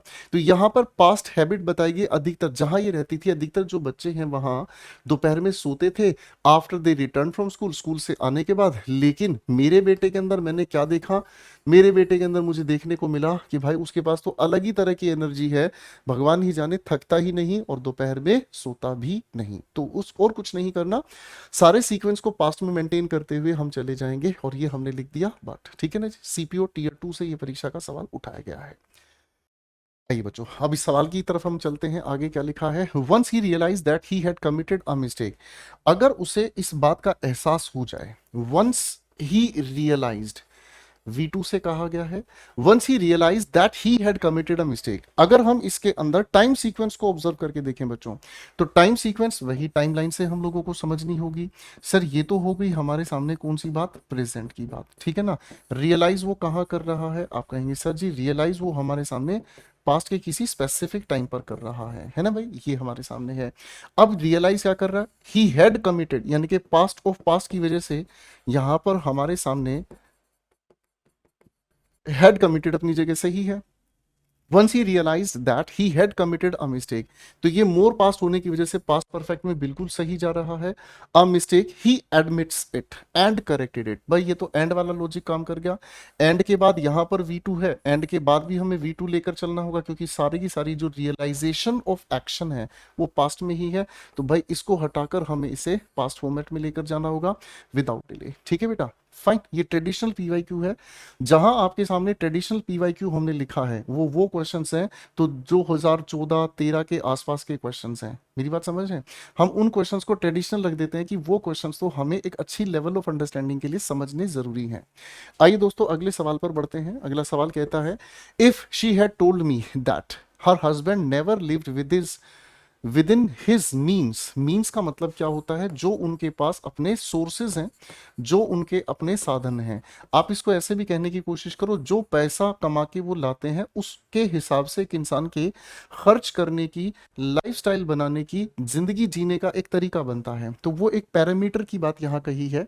अगर उसने यह मुझे पहले ही बता दिया होता, ठीक है ना, if she had told, more past में चला गया, दैट हर हस्बैंड, और ये जो इफ लिखा है ये कंडीशनल है भाई, ठीक है ना। ओके इस कंडीशनल का जो रिजल्ट है ना, I would not have lent, ये अपनी जगह बिल्कुल सही जा रहा है, इसमें भी कोई आपत्ति नहीं है। पास्ट परफेक्ट की कंडीशन, यानी कि ना तो उसने मुझे बताया और ना ही मैंने उसको मतलब मैंने उसको पैसा उधार दे दिया। ठीक है बेटा, उसने जो देखो, हमेशा मैं बार बार ये चीज कहूंगा बेटा, इफ के साथ अगर पास्ट परफेक्ट हमें देखने को मिलता है और जो इसका रिजल्ट जब हम वुड के साथ हैव लगाकर थर्ड फॉर्म में लिखते हैं, तो समझिएगा जो यहां लिखा है मीनिंग इसी के ठीक ऑपोजिट चला जाए, मीनिंग ठीक इसी के ऑपोजिट चला जाए। यहां लिखा है if she had told me, इसका मतलब उसने बताया नहीं। I would not have lent him, इसका मतलब मैंने उसे पैसा उधार दे दिया। ठीक है ना। आगे लिखा हुआ है दैट एक कंजंक्शन है जो इसी के लिए एक क्लॉज बना है। Her husband never lived with in, lived अपने आप में पास्ट के अनुसार उस इंसान की क्या है, पास्ट की एक हैबिट है, और किसी इंसान की पास्ट की हैबिट को नेवर से V2 के साथ सही बताया गया है। कुल मिलाकर इस इंसान के इस सेंटेंस के अंदर कोई भी एरर नहीं। नेक्स्ट क्वेश्चन की तरफ बढ़ते हैं। If you would have read the instructions carefully you would not have answered the questions wrongly। ध्यान से सवाल को देखने की कोशिश करते हैं। If you would have read और आगे इसका रिजल्ट वुड नॉट हैव के साथ लिखा हुआ है ना जी, यानी कि आपने गलत जवाब दिए हैं, इसका उल्टा मीनिंग निकलना है। आपने गलत जवाब दिए हैं, आपने इंस्ट्रक्शंस को ध्यान से पढ़ा नहीं, तो बाबूजी पास्ट की कंडीशन को बताने के लिए, पास्ट अनफुलफिल्ड कंडीशन को बताने के लिए हम लोगों को यहां लिखना होगा हेड के साथ थर्ड फॉर्म ऑफ वर्ब। ठीक है जी बाबू, ये जो कंडीशन है ना पास्ट परफेक्ट वाली, इसको अच्छे से तैयार कर लीजिएगा। नेक्स्ट वीडियो में मेरी कोशिश रहेगी कि मैं आपको मिक्स्ड कंडीशंस पर बहुत सारे क्वेश्चंस कराऊंगा। अगले सवाल पर आते हैं। He has been read through the archives to research his articles on the town's history. मेरे प्यारे दोस्तों ध्यान से समझने का काम कीजिएगा, एक बहुत बेसिक इंफॉर्मेशन मैं आपको बता ही चुका हूं। एक्टिव और पैसिव का डिफरेंस है कि नहीं, देखिए बच्चों, अब अगर किसी भी लिखे हुए सब्जेक्ट के बाद हम लोगों को हैज या हैव, ये तो प्रेजेंट के सूचक हो गए भाई, ये हमारे सामने पास्ट का सूचक हो गया भाई। अगर इनके साथ हम लोगों को थर्ड फॉर्म ऑफ वर्ब देखने को मिलती है तो ये एक्टिव वॉइस की जानकारी देंगे भाई। पैसिव की जानकारी अगर हमें देनी है तो आप लोग सभी लोग जानते हैं कि सब्जेक्ट की जगह नॉन डूअर शुरुआत में इन्हीं लिखी हुई वर्ब्स के साथ हम लोगों को लगाना पड़ेगा बीन और उसके बाद थर्ड फॉर्म ऑफ वर्ब। ठीक है बेटा, ये बेसिक इंफॉर्मेशन हमारे सामने है।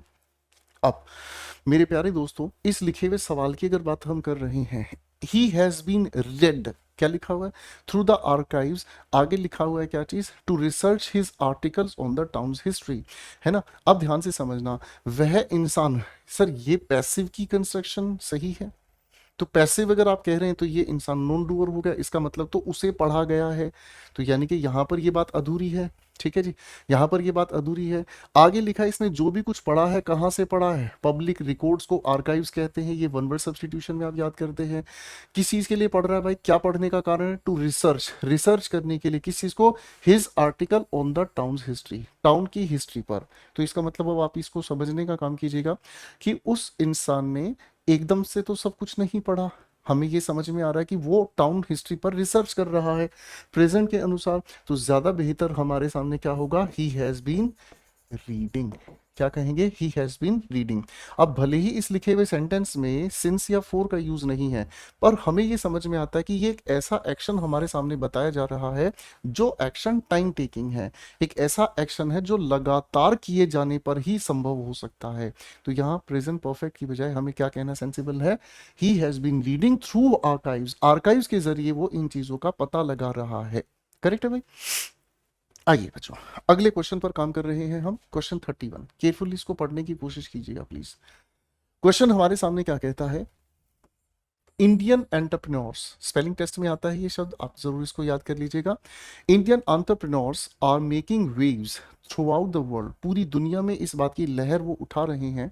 There ideas and technical knowledge are, उतने आइडियाज और टेक्निकल नॉलेज की भी बात कही जा रही है। आर यील्डेड अनप्रेसिडेंटेड ग्रोथ, जो पहले नहीं देखा गया उस ग्रोथ को, यील्डेड का मतलब प्रोड्यूस किया गया है इन इनकम एंड एम्प्लॉयमेंट, कोई दिक्कत नहीं है। आर यील्डेड, देखिए बच्चों बात को ध्यान से समझने की कोशिश करना, तीन बातों पर हमें काम करना है। अगर हमारे सामने लिखे हुए सेंटेंसेस में इज एम आर या फिर वॉज वर हमें देखने को मिलता है, तीन बातें इससे संबंधित हैं। पहली बात, या तो इसके ठीक बाद मेरे बच्चों हम लोगों को सब्जेक्ट कॉम्प्लीमेंट देखने को मिल जाए, ठीक है ना, जैसे मैंने कहा he is a doctor, he is my friend, he is ill, he is happy, ये सब्जेक्ट कॉम्प्लीमेंट की बात करता है।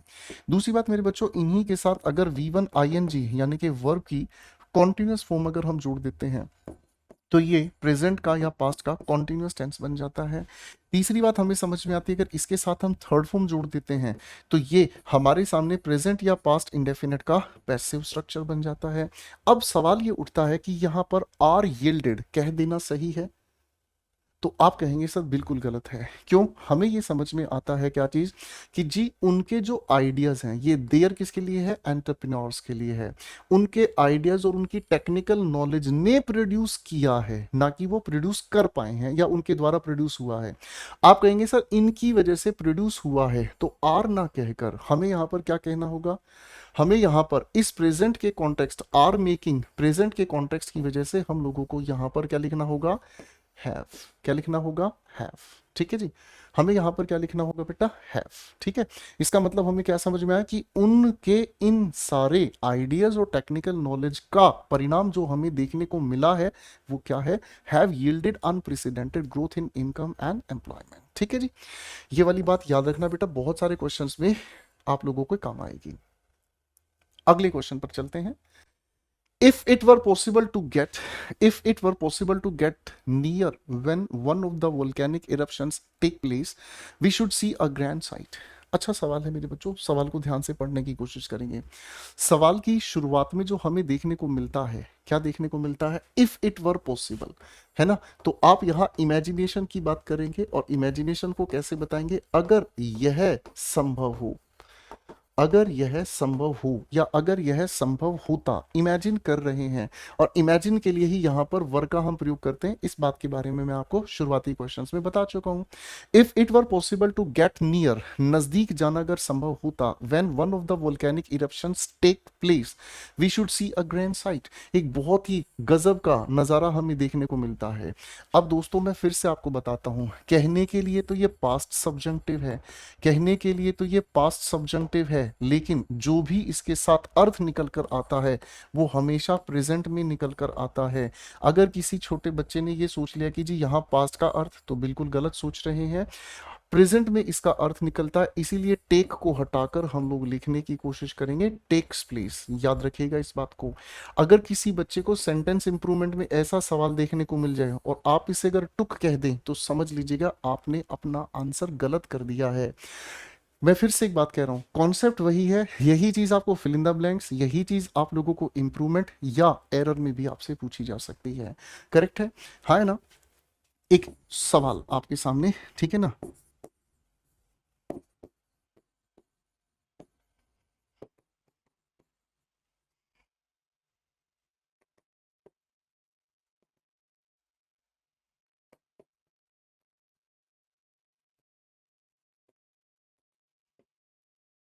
क्या इस लिखे हुए सेंटेंस में कोई एरर है? आराम से देखकर मुझे कमेंट सेक्शन में जरूर बताइएगा। ठीक है बच्चों, हिंट मैं आप लोगों को दे ही चुका हूं। चलिए बच्चों अगले सवाल की तरफ बढ़ते हैं। अगला सवाल कहता है, if he had been entered a fast stock competition, I am sure his story would have been one of unrivaled success. Unrivalled का मतलब जिसके प्रतिद्वंदी कोई नहीं होते। फाइन, अब सवाल पर अगर हम कॉन्सेंट्रेट करें, ध्यान से देखते हैं, तो रिजल्ट के अंदर हमें वुड के साथ हैव के साथ बीन लिखा हुआ है। पहली बात तो ये मेरे बच्चों, थोड़ी देर पहले हमने जो समझने का काम किया, क्या समझने का काम किया, वुड के साथ हैव लगाकर ये जो बीन है ये पैसिव नहीं है, ध्यान से समझिएगा बेटा। यहां पर ये जो वुड है अपने आप में एक मॉडल एक्सिलरी है, बोलो हाँ। यहां पर हमारे सामने हैव है, बेस फॉर्म ऑफ वर्ब है, बोलो हाँ। सर मॉडल एक्सिलरी को परफेक्ट फॉर्मेट में ले जाने के लिए ये बी की थर्ड फॉर्म है, ठीक है जी, यानी कि पास्ट परफेक्ट का रिजल्ट है। कंडीशन में पास्ट परफेक्ट हमें चाहिए। ये जो ही हमारे सामने लिखा है यही तो डूअर है। अब अगर ये हमारे सामने डूअर है तो इस हेड के बाद थर्ड फॉर्म सीधी सीधी आप लगाओ, तभी तो पास्ट परफेक्ट है, बीन लगाने की जरूरत ही नहीं है। इस हेड के बाद do, ठीक है जी, एंटर्ड, खत्म हो गया, हाँ है ना। अब यहां पर आई एम श्योर से इसके किसी भी टेंस पर कोई फर्क नहीं पड़ता, ठीक है ना जी। ठीक है भाई, अब इसके मीनिंग को ध्यान से समझने की कोशिश करना। मीनिंग ये कहता है, अगर वह एक फास्ट स्ट्रोक कंपटीशन में आता, अगर वह एक फास्ट स्ट्रोक कंपटीशन में आता, मुझे यकीन है उसकी जो स्टोरी है ना वो अनराइवल्ड सक्सेस की होती। अर्थ क्या निकल कर आया, ना तो वो इसमें एंटर किया और ना ही उसका ऐसा कोई सक्सेस उसे मिला, ठीक है। चलिए बच्चों नेक्स्ट क्वेश्चन की तरफ बढ़ते हैं। Had Nandini not taken a cab to the station, she would have definitely missed the train. मेरे प्यारे दोस्तों, आप समझेंगे कि सर टेंस में कंडीशंस के क्वेश्चन ज्यादा दिए हैं। माफ करना बच्चों, टेंस के अगर हम क्वेश्चंस की बात कर रहे हैं तो टेंस का और कंडीशनल वर्ब्स का, कंडीशनल के साथ मैंने वर्ब्स इसलिए लिखा है क्योंकि कंडीशन से संबंधित सब्जेक्ट ऑब्जेक्ट इनका इतना कोई खासा सवाल नहीं बनता है। कंडीशन के अंदर जो वर्ब्स की फॉर्म हम लोग यूज करते हैं, खेल उसी पर डिपेंड करता है। तो ये चीजें बड़ी खूबसूरती से एक दूसरे से जुड़ी हुई हैं। अब मेरे बच्चों थोड़ी देर पहले मैंने आप लोगों को एक बात बताई कि इफ के साथ हम यूज करते हैं पास्ट परफेक्ट का फॉर्मेट, ठीक है भाई। आगे हम लिखने की कोशिश करते हैं क्या चीज, सब्जेक्ट वुड हैव के साथ थर्ड फॉर्म ऑफ वर्ब, ठीक है बच्चों। बाबू इसी लिखी हुई कहानी का हम इन्वर्जन भी करते हैं। इन्वर्जन का मतलब जब अपनी स्टेटमेंट पर हम जोर डालकर कोई बात कहना चाहते हैं, तो ऐसे मामले में इस हेड को हमने इफ की जगह रखा और हमारे लिखे हुए सेंटेंस में हेड सब्जेक्ट आगे हम लोगों ने लिखा थर्ड फॉर्म, तो भाई रिजल्ट बताने का फॉर्मेट यही रहेगा। क्वेश्चन पर फोकस करते हैं। Had Nandini not taken a cab, अगर नंदिनी ने कैब नहीं ली होती, अगर नंदिनी ने कैब नहीं ली होती, ये पास्ट परफेक्ट की वजह से कंडीशन का इन्वर्जन है। To the station she would have definitely miss, लो भैया हमारे सामने वुड मॉडल एक्सिलरी है, have base form of verb है। परफेक्ट में ले जाने के लिए हम लोगों को यहां पर इसके लिए एक प्यारी सी सुंदर सी थर्ड फॉर्म की जरूरत है। दैट्स इट, करेक्ट हो गया भाई। चलिए बच्चों ये ट्रेडिशनल पीवाईक्यू है, ये आपको ध्यान रखना है बेटा, ठीक है। आइए बच्चों अगले सवाल पर काम करते हैं। For a fortnight toddlers at saint Andrews, and saint Andrews का मतलब है सेंट एंड्रयू नाम की किसी जगह पर, वो चर्च हो सकती है, हॉस्पिटल हो सकता है, वो कोई भी स्थान हो सकता है, ठीक है ना जी। For a fortnight, toddlers at this place had been busy, committed, क्या लिखा है, rhymes to memory, आगे लिखा है in preparation for their big performance। अच्छा सवाल है, समझने वाला सवाल है। अब मेरे बच्चों ध्यान से समझने की कोशिश करते हैं। यहाँ 4 के साथ हमें ये 14 दिन का जो समय दिया है, ये ड्यूरेशन दी है। अरे हाँ है ना, स्टूडेंट्स यहाँ पर बिजी थे, ठीक है, कोई भी दिक्कत नहीं है, स्टूडेंट्स यहाँ पर बिजी थे। बिजी थे तो अब भाई साहब यहाँ पर हेड के साथ बीन लगा देने में कोई भी एतराज नहीं है। ये तो अपने आप में पास्ट हो गया और ये पास्ट का परफेक्ट हो गया, ठीक है भाई। बिजी रहे हैं किस चीज में, अब आप कहेंगे सर जो भी वो काम कर रहे हैं ना उस काम को वो लगातार करने में बिजी रहे हैं। तो मेरे बच्चों जब लगातार किसी काम को करने में बिजी रहे हैं तो ये कमिटेड अपने आप में मेन वर्ब नहीं है। मेन वर्ब नहीं है तो ये अपने आप में प्रेजेंट पार्टिसिपल की कैटेगरी में जाएगा और हम लोग लिखेंगे क्या चीज, committing, committing rhymes to memory, ठीक है ना जी। क्या हमें लिखना होगा, कमिटिंग राइम्स टू मेमोरी, ठीक है, यानी कि मेमोरी कर बार बार उसको याद करने की कोशिश वो कर रहे हैं ताकि वो अपने एक बड़ी परफॉर्मेंस पर अच्छा काम कर सके, ठीक है बच्चों। चलिए बच्चों अगले सवाल पर बढ़ते हैं। क्वेश्चन 37 कहता है the availability of funds will be ensured, ठीक है ना जी। फंड्स अवेलेबल है, इस चीज को हम लोगों को क्या करना होगा, फंड्स जो है वो अवेलेबल है, विल बी एंश्योर्ड सुनिश्चित किया जाएगा, if they all try to submit the proposals on time, अगर उन्होंने आने वाले समय में सही समय पर अपने प्रपोजल सबमिट किए। तो बाबू यहां हमारे सामने ये जो रिजल्ट है ये लिखा है किसमें, प्रेजेंट इंडेफिनिट के पैसिव वॉइस में, प्रेजेंट इंडेफिनिट के पैसिव वॉइस में। क्यों, क्योंकि अवेलेबिलिटी ऑफ फंड्स जो है ना वो अपने आप में नॉन डूअर है और नॉन डूअर की वजह से प्रेजेंट फ्यूचर इंडेफिनिट का पैसिव सही है। तो बाबू बाबू यहाँ पर हमें क्या करना होगा, सिंपली प्रेजेंट इंडेफिनिट के अनुसार प्लूरल सब्जेक्ट की वजह से V1 लिखना होगा, that's it, not a big deal. चलिए बच्चों अगले सवाल की तरफ बढ़ते हैं। The present century threats, the present century वर्तमान की जो शताब्दी है, इसकी जो अपनी थ्रेट्स हैं, इसकी जो अपनी धमकियां हैं, इसकी जो अपनी धमकियां हैं, सवाल को ध्यान से पढ़ेंगे हम। To our environment, which include interfering species, ailments, pollution, and a boiling temperature, were putting wildlife populations at peril. Peril का मतलब होता है बेटा क्या, danger. Peril का मतलब क्या होता है, danger. अब यहां पर इसने प्रेजेंट सेंचुरी की बात कही है। प्रेजेंट सेंचुरी का मतलब हमें क्या समझ में आया, प्रेजेंट की बात है, तो प्रेजेंट की बातचीत को देखने की वजह से हमें इसके मीनिंग की बेसिस पर क्या कहना होगा, are putting wildlife populations, ठीक है ना, यानी कि जो हमारी वाइल्ड लाइफ पॉपुलेशन है इसको अब खतरे में ये डाल रहा है। सीजीएल प्रीलिम्स का सवाल अच्छा सवाल है, ठीक है। यहां से हमें क्या चीज समझ में आ रही है, देखो मेरे बच्चों, यहां पर जो थ्रेट्स है ना, इसी को रिलेट कर रहा है ये विच, और इसके साथ यहां पर ये जो इंक्लूड है, ये इंक्लूड भी अपने आप में V1 है, प्रेजेंट इंडेफिनिट है, ठीक है ना। तो बाबू अगर आपको एक से ज्यादा सेंटेंसेस किसी भी लिखे हुए क्वेश्चन में देखने को मिल जाए, तो हर एक की वर्ब को आप लोगों को ऑब्जर्व करना है, हर एक की वर्ब को आप लोगों को ऑब्जर्व करना है, और इन वर्ब के अंदर कहीं ना कोई ऐसी वर्ब है जो टाइम की तरफ आपको इंडिकेट करेगी कि टाइम देख लो भैया, कौन से टाइम में ये बात कही गई है कि नहीं। अब हमें यहां से भी पता चल रहा है कि यहां हमारे सामने जो लिखा है विच इंक्लूड, ठीक है, तो हमें बिल्कुल क्लियर ये चीज अच्छे से समझ आ गई। तो प्रेजेंट की वजह से ये प्रेजेंट इधर है, तो इसको भी प्रेजेंट में ही हमें लेकर जाना है। चलिए बच्चों अगले सवाल की तरफ बढ़ते हैं। देखिए अगला सवाल बड़ा खूबसूरत होगा, आपको कंफ्यूज करने का काम करेगा। All the horses except one always behaved in a rough manner when Robert come to clean the stable. All the horses, ये हमारे सेंटेंस का सब्जेक्ट हुआ। इधर ये जो एक्सेप्ट है ये एक प्यारी सी प्रेपोजिशन है, ये हो गया प्रेपोजिशन का ऑब्जेक्ट, ठीक है। ऑलवेज बिहेव्ड, आप लोग ये बात को बड़े ध्यान से समझने की कोशिश करना। आप लोग ये जो हैबिट रूटीन एक्शन को बताने वाले शब्द हैं, always, usually, often, never, seldom, frequently,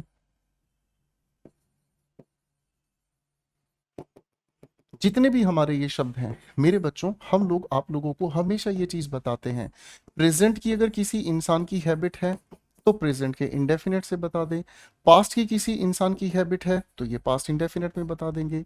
जैसे अगर मैं आपको कहूं अकबर हमेशा जल्दी उठा करता था, तो इस वाक्य को आप प्रेजेंट में थोड़ी बता पाओगे, आप यही तो कहोगे Akbar always woke up early, बोलो हाँ, समझे। तो भाई कोई इंसान जो अब नहीं है, उस इंसान के साथ उसकी आदत भी चली गई, तो उसको भी तो आप पास्ट में ही बताएंगे, ठीक है बच्चों। तो इस पॉइंट के अकॉर्डिंग अगर हम समझते हैं तो ये इसने पास्ट की हैबिट हमें बताती हुई नजर आया। In a rough manner, rough manner का मतलब बिना किसी ध्यान के।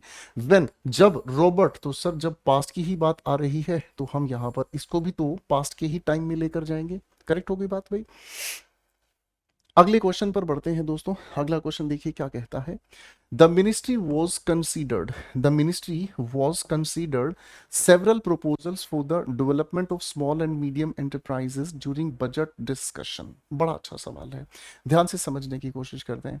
मैंने आप लोगों को एक बात बताई थोड़ी ही देर पहले, है ना, is, am, are, was, were के बाद सबसे पहले सब्जेक्ट कॉम्प्लीमेंट आ सकता है, जो सब्जेक्ट की इंफॉर्मेशन पूरी करता है ना। He is a teacher, I am a teacher, he is a doctor, ठीक है ना, she is late, she is happy, जो सब्जेक्ट की इंफॉर्मेशन पूरी करता है। दूसरी बात, अगर is, am, are, was, were के साथ आईएनजी फॉर्म ऑफ वर्ब मिले तो ये प्रेजेंट कॉन्टिन्यूअस टेंस हमारे सामने हो गया। तीसरी बात, अगर is, am, are, was, were के साथ हमें थर्ड फॉर्म मिल जाए तो ये प्रेजेंट या पास्ट इंडेफिनिट का पैसिव वॉइस बन जाता है।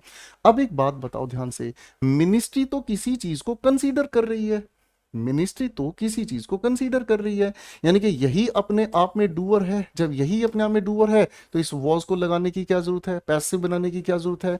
इतना ही कह देना काफी है, इतना ही कह देना अपने आप में काफी है, बेहतरीन है। तो आप यहां पर क्या कहेंगे बाबू, आप यहां पर सिर्फ इतनी सी बात कहेंगे कि मिनिस्ट्री ने कंसीडर किया है। मेरी बात समझ में आ गई। मिनिस्ट्री ने कंसीडर किया है, ministry considered several proposals for the development of small and medium enterprises during budget discussion. Correct है भाई, हाँ है ना। अब मेरे बच्चों इस लिखे हुए पूरे के पूरे सेंटेंस में हमें कहीं पर भी टाइम को लेकर कोई क्लू नहीं मिल रहा, ठीक है ना। तो आप इस लिखे हुए सेंटेंस के अंदर कंसीडर्ड भी कह सकते हैं, वॉज कंसीडर्ड को हटाकर हैज कंसीडर्ड भी कह सकते हैं, ये भी अपने आप में सही है। अगर आप सिंपली कंसीडर्ड कह देते हैं तो ये भी अपनी जगह गलत नहीं है, ये भी अपनी जगह बिल्कुल सही है। Got it? क्योंकि कहीं पर भी लिखे हुए वाक्य में हमें कहीं पर भी टाइम की कोई सेंस समझ नहीं आ रही है, तो ये दोनों में से कोई भी आंसर यहां वैलिड हो सकता है। करेक्ट है बच्चों? फाइन। चलिए देखो एक बार फिर से देख लेते हैं। चलिए, इसमें कोई डिस्कशन की बात नहीं, दोनों में से कोई भी आंसर आप बना सकते हैं। अगला सवाल हमारे सामने आता है, India demonstrates its supremacy in space when it successfully launched its 7th satellite into orbit yesterday. पहले तो ध्यान से इस यस्टरडे को देखकर हमें पता चला है कि टाइम हमारे सामने कौन सा हो गया। आप कहेंगे सर पास्ट का स्पेसिफिक टाइम हो गया। अब बच्चों पास्ट के स्पेसिफिक टाइम के अनुसार तो ये जो लॉन्च्ड है यानी कि V2 अपने आप पे बिल्कुल सही काम कर रही है ना? मेरी बात समझ रहे हैं? ये अपनी जगह बिल्कुल सही काम कर रहा है, कोई दिक्कत नहीं। अब हमारे सामने जब ये V2 की बात कर रहा है तो एक बात बताओ मेरे बच्चों, लॉन्च किया है तो इसने प्रदर्शित क्या किया? आप कहेंगे सर जो भी इसने प्रदर्शन किया वो भी तो पास्ट में ही होना चाहिए। अरे हाँ, है ना?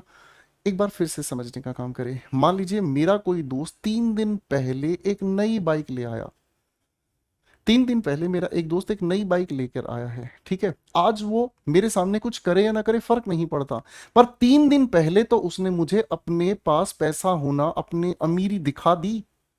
समझ रहे? आज मुझे क्या फर्क पड़ता है? 3 दिन पुरानी हो गई बात, बात गई, है ना। जब मुझे ये पता है 3 दिन पहले ये काम हुआ तो उसका इंपैक्ट भी 3 दिन पहले ही होकर जा चुका। उस पॉइंट ऑफ व्यू से यहां डिमोन्स्ट्रेटेड अपनी जगह सही है। अगले सवाल पर काम करते हैं। Question 42। He told his boss that he doesn't consider his performance evaluations report fair and free of prejudice। ठीक है ना, prejudice का मतलब होता है biased। ठीक है जी। अब मेरे बच्चों सीजीएल मींस का ही ये क्वेश्चन है, एक आइडियल क्वेश्चन है, आप लोगों को इससे सीखना चाहिए। हमने बहुत सारे क्वेश्चंस किए हैं जिसके अंदर हम लोगों ने आप लोगों को अभी एक बात रिवाइज कराने देनी चाहिए, सीक्वेंस ऑफ टेंस। ठीक है ना, सीक्वेंस ऑफ टेंस। ठीक है ना। मैंने आप लोगों को एक बात कही, आज की इस वीडियो में जो भी आप क्वेश्चन बैंक देखेंगे इनके बेसिस पर सीजीएल के या किसी भी पेपर के क्वेश्चन को आसानी से बना सकते हैं। बस आपको पेशेंस यही रखनी है कि अगर हमारे गुरुजी ने ये वाला सवाल हमारे के सामने लेकर आए हैं तो डेफिनेट सी बात है इससे हमें बहुत अच्छा कुछ सीखने को मिलेगा, क्योंकि सारा ही गेम ट्रस्ट का है बच्चों। मैं आपके लिए कितनी ही मेहनत कर लूं, आप अगर इस पर फोकस्ड होकर नहीं मेहनत कर पाएंगे, आप सोचेंगे अरे यार ये क्वेश्चन थोड़ी आएगा पेपर में, तो बाबू कितनी मेहनत कर लो सब बेकार है। मेरी बात समझ है? तो इस बात का आप ध्यान रखिएगा। अब देखो यहाँ क्या है, ही टोल्ड हिज बॉस, यानी कि यहां से सीक्वेंस V2 से शुरू हुआ। दैट ही डजंट कंसीडर, तो बाबूजी ये वैसे भी हमें देखने को मिल रहा है, ये तो इनडायरेक्ट स्पीच में बदला हुआ है, तो V2 की वजह से प्रेजेंट इंडेफिनिट को किस में बदल देंगे? Did not consider his performance. खत्म हो गई बात। अगले सवाल पे आ जाओ बेटा। अगला सवाल कहता है हमारे सामने, there are more than 2 million job seekers who are already completed their fitness test for the post since 2020। There are अभी भी हैं more than 2 million job seekers, 2 million job seeker से ज्यादा की बात आप समझना। हु आर, बाबू ये जो आर है प्रेजेंट की बात कर रहा है, यहां हु रिलेट कर रहा है इस जॉब सीकर्स को, और इसी के अनुसार यहां पर आर भी वेरीफाई हो गया है। ठीक है ना जी। आगे हमने देखने का काम किया, ऑलरेडी इसने हमें फंसा दिया। ठीक है ना जी, इस ऑलरेडी ने हमें फंसा दिया। ऑलरेडी की अगर हम बात करते हैं तो इसका मतलब होता है पहले ही। ठीक है ना, यानी कि जो काम पहले ही क्या हो चुका है, कंप्लीट हो चुका है। ठीक है ना। अब देखो दोस्तों, इसी को मदद करने के लिए आगे ये जो सिंस हमारे सामने आया बैठा है, सिंस के साथ स्पेसिफिक टाइम बताया, तो आप कहोगे सर सिंस की वजह से हम इस आर को हटाकर हटाकर हटाकर हटाकर क्या कर देंगे, क्या कर देंगे, क्या कर देंगे, हैव कर देंगे, हैव कर देंगे, हैव कर देंगे। ठीक है भाई, करेक्ट है बेटा। बहुत प्यारा सवाल था, अच्छे से समझ आ गया। ठीक है बच्चों, आगे बढ़ने की कोशिश करते हैं।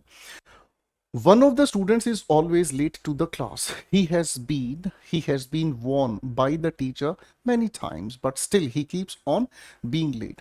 ये सवाल सच में बहुत प्यारा मुझे लगता है। क्यों? ध्यान से समझना। देखो इस ऑफ के बाद ये ऑब्जेक्टिव केस है, वन सेंटेंस का सब्जेक्ट हुआ, वन के अनुसार इज अपनी जगह सही है, ऑलवेज की वजह से उस इंसान की ये एक रूटीन एक्शन है पर इसको बताया गया है सिंपल प्रेजेंट में, ठीक है जी, ये भी अपनी जगह सही चल रहा है। बहुत सारे स्टूडेंट्स में से एक हमेशा देरी से आता है to the class, he has been क्या लिखा है, वॉर्न। तो भाई एक बात फिर से याद करा दे बेटा, हैज या हैव के साथ third form active voice, has या हैव के साथ बीन लगाकर थर्ड फॉर्म पैसिव वॉइस। तो सर वार्निंग किसने दी, टीचर ने, डूअर बाद में लिखा है, इसका मतलब यहां पर ये जो ही है अपने आप में क्या हो गया बेटा जी, आप कहेंगे सर जी नॉन डूअर है, नॉन डूअर होने की वजह से हैज के साथ लिखा, ये जो बीन है वॉर्न के साथ हमें थर्ड फॉर्म वाला व्यवहार रखना पड़ेगा। अरे हाँ ना। अब देखो ये तो हमारे सामने बिल्कुल आसान था, खूबसूरती एक बात पर टिकी है, यहाँ जो बट है और स्टिल है, कई बच्चों को ये दोनों शब्द एक साथ लिखे हुए सुपरफ्लोस लग रहे थे। देखो बच्चा, ये जो बट लिखा है ये अपने आप में कंट्रास्ट पेश करता है, क्या पेश करता है, कंट्रास्ट, ठीक है जी। स्टिल का मतलब अगर हम समझने की कोशिश करें अब भी, तो दोस्तों इस अब भी की वजह से इसे हम कॉन्टिन्यूअस या इंडेफिनेट टेंस में ही यूज करते हैं, क्योंकि बात सारी प्रेजेंट में चल रही है, तो ये प्रेजेंट इंडेफिनेट के अनुसार बिल्कुल सही है, करेक्ट है, गॉट इट। तो यहाँ बट और स्टिल दोनों अलग अलग अर्थ बताने की कोशिश कर रहे हैं, स्टिल और येट दोनों में फर्क होता है, दोनों अलग है, ठीक है बच्चों। आगे बढ़ते हैं अगले क्वेश्चन की तरफ। I have read 3 novels this morning but now I am going to sleep, no error. बाबू ये एक ट्रेडिशनल क्वेश्चन हमारे सामने है जो सीजीएल के लिए आपको अच्छे से तैयार करना चाहिए। एक बार ध्यान से समझने की कोशिश करना बड़े प्यार से, ठीक है ना। मैंने आप लोगों को कहा आई रोट 10 letters टुडे, एक बात हो गई। फिर मैंने आपके सामने लिखा है बेटा एक और वाक्य, I have written 10 letters today. मेरे बच्चों सामान्यतः हम अपनी क्लासेस में ये कह देते हैं कि बच्चों अगर आपके सामने टाइम दिया है ना तो उसी के अकॉर्डिंग वर्ब की फॉर्म नजर आए। बोलो हाँ, यही हम कहते हैं। ये बहुत बेहतरीन सवाल है, लेकिन थोड़ी ही देर पहले मेरे बच्चों मैंने आपको एक बात बताई, हमारे सामने ड्यूरेशन को रिप्रेजेंट करने वाले कई सारे शब्द देखने को मिलते हैं, this week, this year, today. चलो भाई टुडे से ही बात हम कर लेते हैं। टुडे का मतलब क्या समझ में आया, टुडे का मतलब हमें समझ में आया रात को 11:59 से हम लोगों को समझ में आया 11:59 तक के समय को हम लोग टुडे कहेंगे, ठीक है ना। तो आज की रात 11:59 जो हम लोगों ने बीता तो हमारा दिन शुरू हुआ, आज रात जो जाकर 11:59 हमें बजेंगे तो हम उस हिसाब से आज के दिन को खत्म कर देंगे। मेरे दोस्तों आप लोग बैठे हैं यहां पर कहीं पर, ठीक है ना जी, तो इसका मतलब इसी के अंदर पास्ट भी है, इस पॉइंट पर अभी आप मेरे साथ मिलकर पढ़ रहे हैं, इस वीडियो को देख रहे हैं, प्रेजेंट, और इसी के साथ आने वाला फ्यूचर भी छिपा हुआ है। तो ये क्वेश्चन हमें फंसा देता है। अब इस कंसीडरेशन के बेसिस पर इन दोनों का डिफरेंस हम समझने का काम करते हैं। अगर मैं कहता हूं आई रोट 10 letters टुडे, इसका मतलब हमारी तरफ से आज का जो दिन है ना, इसका मतलब हमें समझ में आ गया हमारे पास आज का जो भी दिन है वो खत्म हुआ, आज का जो भी दिन है वो खत्म हुआ, अब दिन नहीं बचा, अब मैं और पत्र नहीं लिख सकता। बात समझ रहे हैं। अब आज का दिन जो पूरा था अगर आपने इसके साथ एक्शन ही पास्ट इंडेफिनेट में डाल दिया, इसका मतलब आज का दिन खत्म हुआ, अब मेरे पास और पत्र लिखने का समय नहीं बचा। लेकिन अगर आप यहां पर अभी प्रेजेंट के साथ परफेक्ट कह रहे हैं तो, और वो भी किसके साथ, टुडे के साथ, इसका मतलब अभी क्या है, दिन बचा है, अभी दिन बचा है, अभी दिन बचा है, इसका मतलब क्या है, अभी मैं चाहूं तो और लेटर्स आपके लिए लिख सकता हूं, यानी कि नंबर ऑफ लेटर्स की संख्या अब जो है मैं 10 से ज्यादा और भी लिख सकता हूं। दोनों का फर्क समझ आया। अगर दोनों का फर्क समझ आ गया अब क्वेश्चन पर आ जाओ। आई have read 3 novels this morning, आज सुबह की बात है, आज सुबह की बात है, मैंने 3 नॉवल पढ़ लिए हैं, ठीक है ना। But now I am going to sleep, अब मैं सोने जा रहा हूं, अब सोने जा रहा हूं तो इसका मतलब क्या हुआ, यानी कि अब मेरे पास वो समय नहीं बचा कि मैं और नॉवल पढ़ सकूं। समय अगर खत्म हो गया तो दोस्तों यहां आई हैव रेड को हटाकर हम इसे V2 में लेकर जाएंगे।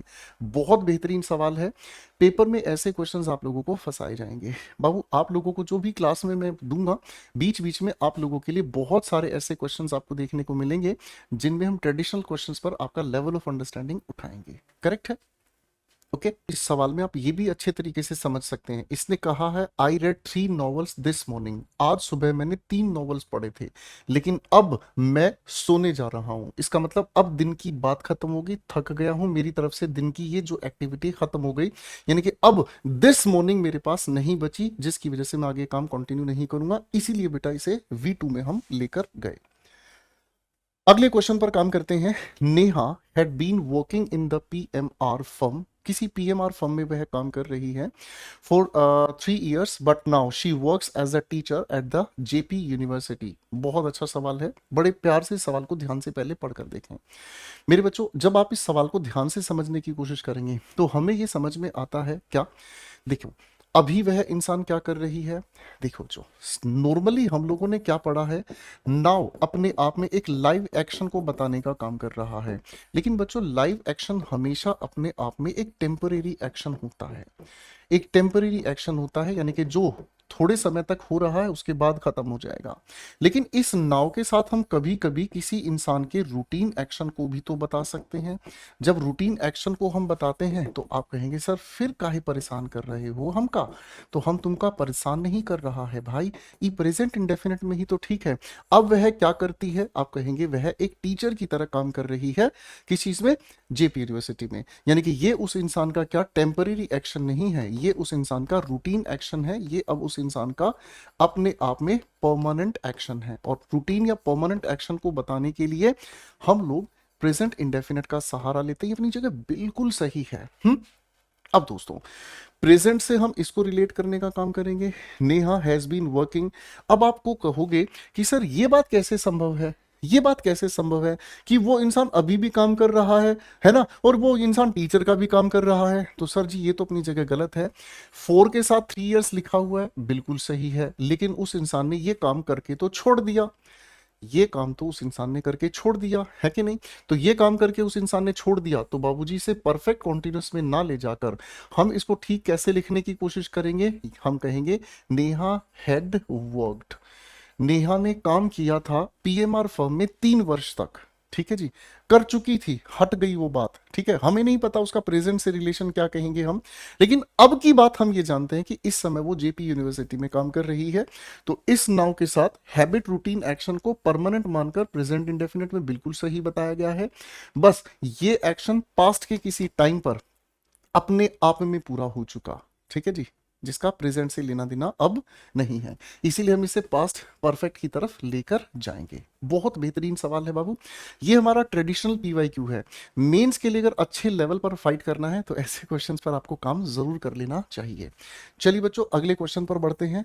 When the doctors found that the player has taken prohibited medicine, he reported the manager. देखिए, सवाल को ध्यान से समझते हैं टाइमलाइन के जरिए। मेरे प्यारे दोस्तों, ध्यान से देखने की कोशिश करेंगे। ये आप सभी का क्या हो गया बेटा, प्रेजेंट हो गया, है ना। अब डॉक्टर को पता चला, डॉक्टर को पता कहाँ चला, आप कहेंगे सर यहाँ पता चला। पता चला V2 में, क्यों, क्योंकि ये अपने आप में पास्ट के स्पेसिफिक टाइम की घटना है। क्या पता चला है, दैट अपने आप में कंजंक्शन है। क्या पता चला, प्लेयर हैज टेकन। आप कहेंगे सर पता तो बाद में चलेगा, सर किसी प्लेयर ने क्या लिया, प्रोहिबिटेड मेडिसिन पहले लेने का काम किया। यानी कि ये हमारे सामने हो गया क्या चीज, पास्ट ऑफ पास्ट। और पास्ट ऑफ पास्ट को बताने के लिए पास्ट परफेक्ट के साथ हम इसका सहारा जोड़ देंगे भैया। तो इसका मतलब भैया क्या करोगे, हैज टेकन को हटाकर हैड टेकन। 2 मिनट का मौन उन सभी बच्चों के लिए, बिल्कुल बुरा मत मानना, 2 मिनट का मौन उन सभी बच्चों के लिए जिन बच्चों ने आव देखा ना ताव और सीधा कह दिया सर ये पास्ट में है तो वहां हैड टेकन होना चाहिए। मेरे बच्चे, अगर यही क्वेश्चन आपके सेंटेंस इंप्रूवमेंट में आ जाए और सेंटेंस इंप्रूवमेंट में एक जगह पर टुक, एक जगह पर हैड टेकन हो, तब आपको पता चलेगा कि ये आंसर गलत, ये आंसर सही क्यों है। ठीक है बेटा, मैं बार बार एक चीज कहता हूं, कॉन्सेप्ट एक ही होता है, समझने का लेवल ऑफ अंडरस्टैंडिंग अच्छे से डेवलप कर लो, फिर कोई भी तरह से सवाल पैदा कर लो, कोई भी दिक्कत कभी भी नहीं आती। अगले सवाल की तरफ बढ़ते हैं। The former superstar recently visits an orphanage fueling speculation that she is planning to adopt a child. ठीक है ना, स्पेकुलेशन का मतलब समझ, सोच, करेक्ट है। अब ध्यान से अगर हम समझने की कोशिश करें देखो बच्चों, ये जो शब्द है ना, ये थोड़ा सा शैतान है। इसको दोनों तरीके से हम यूज कर सकते हैं। इसका हम लोग यूज कर सकते हैं प्रेजेंट के परफेक्ट में भी जब इसका इम्पैक्ट हम लोगों को देखने को मिले, किसमें, प्रेजेंट में, यानी कि ये रिसेंट पास्ट की तरफ अगर ले चले, ठीक है ना जी। और इसी को हम लोग पास्ट इंडेफिनेट की तरफ भी लेकर चलते हैं जब इसका इम्पैक्ट प्रेजेंट की तरफ हमें देखने को नहीं मिलता। सवाल पर आते हैं। फॉर्मर सुपरस्टार अभी हाल फिलहाल उन्होंने विजिट किया है कहां पर, एक ऑर्फनेज में, फ्यूलिंग स्पेकुलेशन, और इसी की वजह से लोगों की सोच ये है that she is planning to adopt a, क्या अडॉप्ट करना चाहती है वो एक चाइल्ड को, ठीक है ना। यानी कि ये वाली बात तो प्रेजेंट में जा रही है। तो इसका मतलब अब आप मुझे बताएंगे यहां पर खाली विजिटेड लिख दिया जाए या हैज विजिटेड लिख दिया जाए, इन दोनों बातों में आप क्या कहना चाहेंगे, इन दोनों बातों में आप क्या कहना चाहेंगे। सवाल में दो संभावनाएं हैं। अगर यहां पर लिखा होता वॉज प्लानिंग, तो वॉज प्लानिंग की वजह से हमें लिखना पड़ता विजिटेड, क्योंकि यहां इज प्लानिंग लिखा है तो हमारे पास आंसर यही सही है, ठीक है। और आप लोगों को ये मैं बता चुका हूं कि प्रेजेंट परफेक्ट हमें रिसेंट पास्ट के बारे में जानकारी देता है, ठीक है बच्चों। चलिए अगले क्वेश्चन की तरफ बढ़ते हैं, अगला सवाल देखते हैं क्या कहता है। Suppose the GDP grows at an inflated rate of 10%, that would still need another year. Suppose, मान लो, the GDP grows, GDP grow करती है, क्या करती है, मान लो जीडीपी ग्रो करती है, ठीक है जी, कोई दिक्कत नहीं है। आगे हम देखने का काम करने से पहले ये हम समझ गए कि ये तो हमारे सामने प्रेजेंट इंडेफिनेट की बात है, ठीक है। मान लो जीडीपी ग्रो करती है at an inflated rate of 10%, that would still need, आप कहोगे सर प्रेजेंट इंडेफिनिट के लिए वुड नहीं, हमें फ्यूचर इंडेफिनिट की जरूरत है, और ये हो गई इसके साथ हमारे सामने V1, बिल्कुल सही, बोलो हाँ करेक्ट है। आगे बढ़ने की कोशिश करते हैं बेटा, देखते हैं बेटा क्वेश्चन नंबर 50 क्या कहता है। The members of the musical group have accepted that, उन्होंने इस बात को स्वीकार किया है, ठीक है जी। यहां पर तो हमारे सामने प्रेजेंट परफेक्ट बिल्कुल वैलिड है, और स्वीकार करने वाले मेंबर्स हैं तो एक्टिव वॉइस भी सही जा रहा है। They have been contributing money, वे कॉन्ट्रीब्यूट का मतलब अपना हिस्सा डाल रहे हैं, ठीक है, पैसे का, from there pockets in the initial years. देखो बच्चों यहां इस इनिशियल ईयर्स की अगर हम बात करते हैं तो हिंदी में इसका अर्थ आप लोगों को बेहतरीन समझ आ गया, शुरुआती वर्ष। शुरुआती वर्ष का मतलब हमें कौन सी बात समझ में आ गई, आप कहेंगे सर ये अपने आप में बताने का काम करता है पास्ट ईयर्स। इसी चीज को अगर हम कहने की कोशिश करें तो इसका अर्थ है इन द अर्ली ईयर्स। तो इन द अर्ली ईयर्स का मतलब ये इशारा किस तरफ कर रहा है, आप कहेंगे सर ये तो पास्ट की तरफ इशारा कर रहा है। पास्ट की तरफ इशारा कर रहा है तो प्रेजेंट परफेक्ट कॉन्टिन्यूअस को हटाकर हम इसे पास्ट परफेक्ट कॉन्टिन्यूअस की तरफ लेकर जाएंगे। क्या ये बात आप लोगों को अच्छे से क्लियर हुई बच्चों। तो मेरे बच्चों यहां तक आपने क्वेश्चंस को ठीक ढंग से समझ लिया है, तो ये है आज आप लोगों की पहली क्लास। इससे अगली क्लास आप लोगों के लिए टेंस और कंडीशंस पर ही हमारा एक सेकंड सेगमेंट आप लोगों को मिलेगा अगली क्लास, जिसके अंदर हम इन टेंसेस के और कॉन्सेप्ट्स को गहराई पर आप लोगों के साथ समझेंगे। मेरे प्यारे दोस्तों हमारा ये प्रयास आप लोगों के लिए सच्चा है और सटीक है। वीडियो को लाइक और शेयर जरूर कीजिएगा, अपने साथी दोस्तों तक जरूर पहुंचाएंगे ताकि वो अपना समय भी बचाएं और टू द पॉइंट कंटेंट पर अच्छे से मेहनत करें। आपका बेहद सारा शुक्रिया।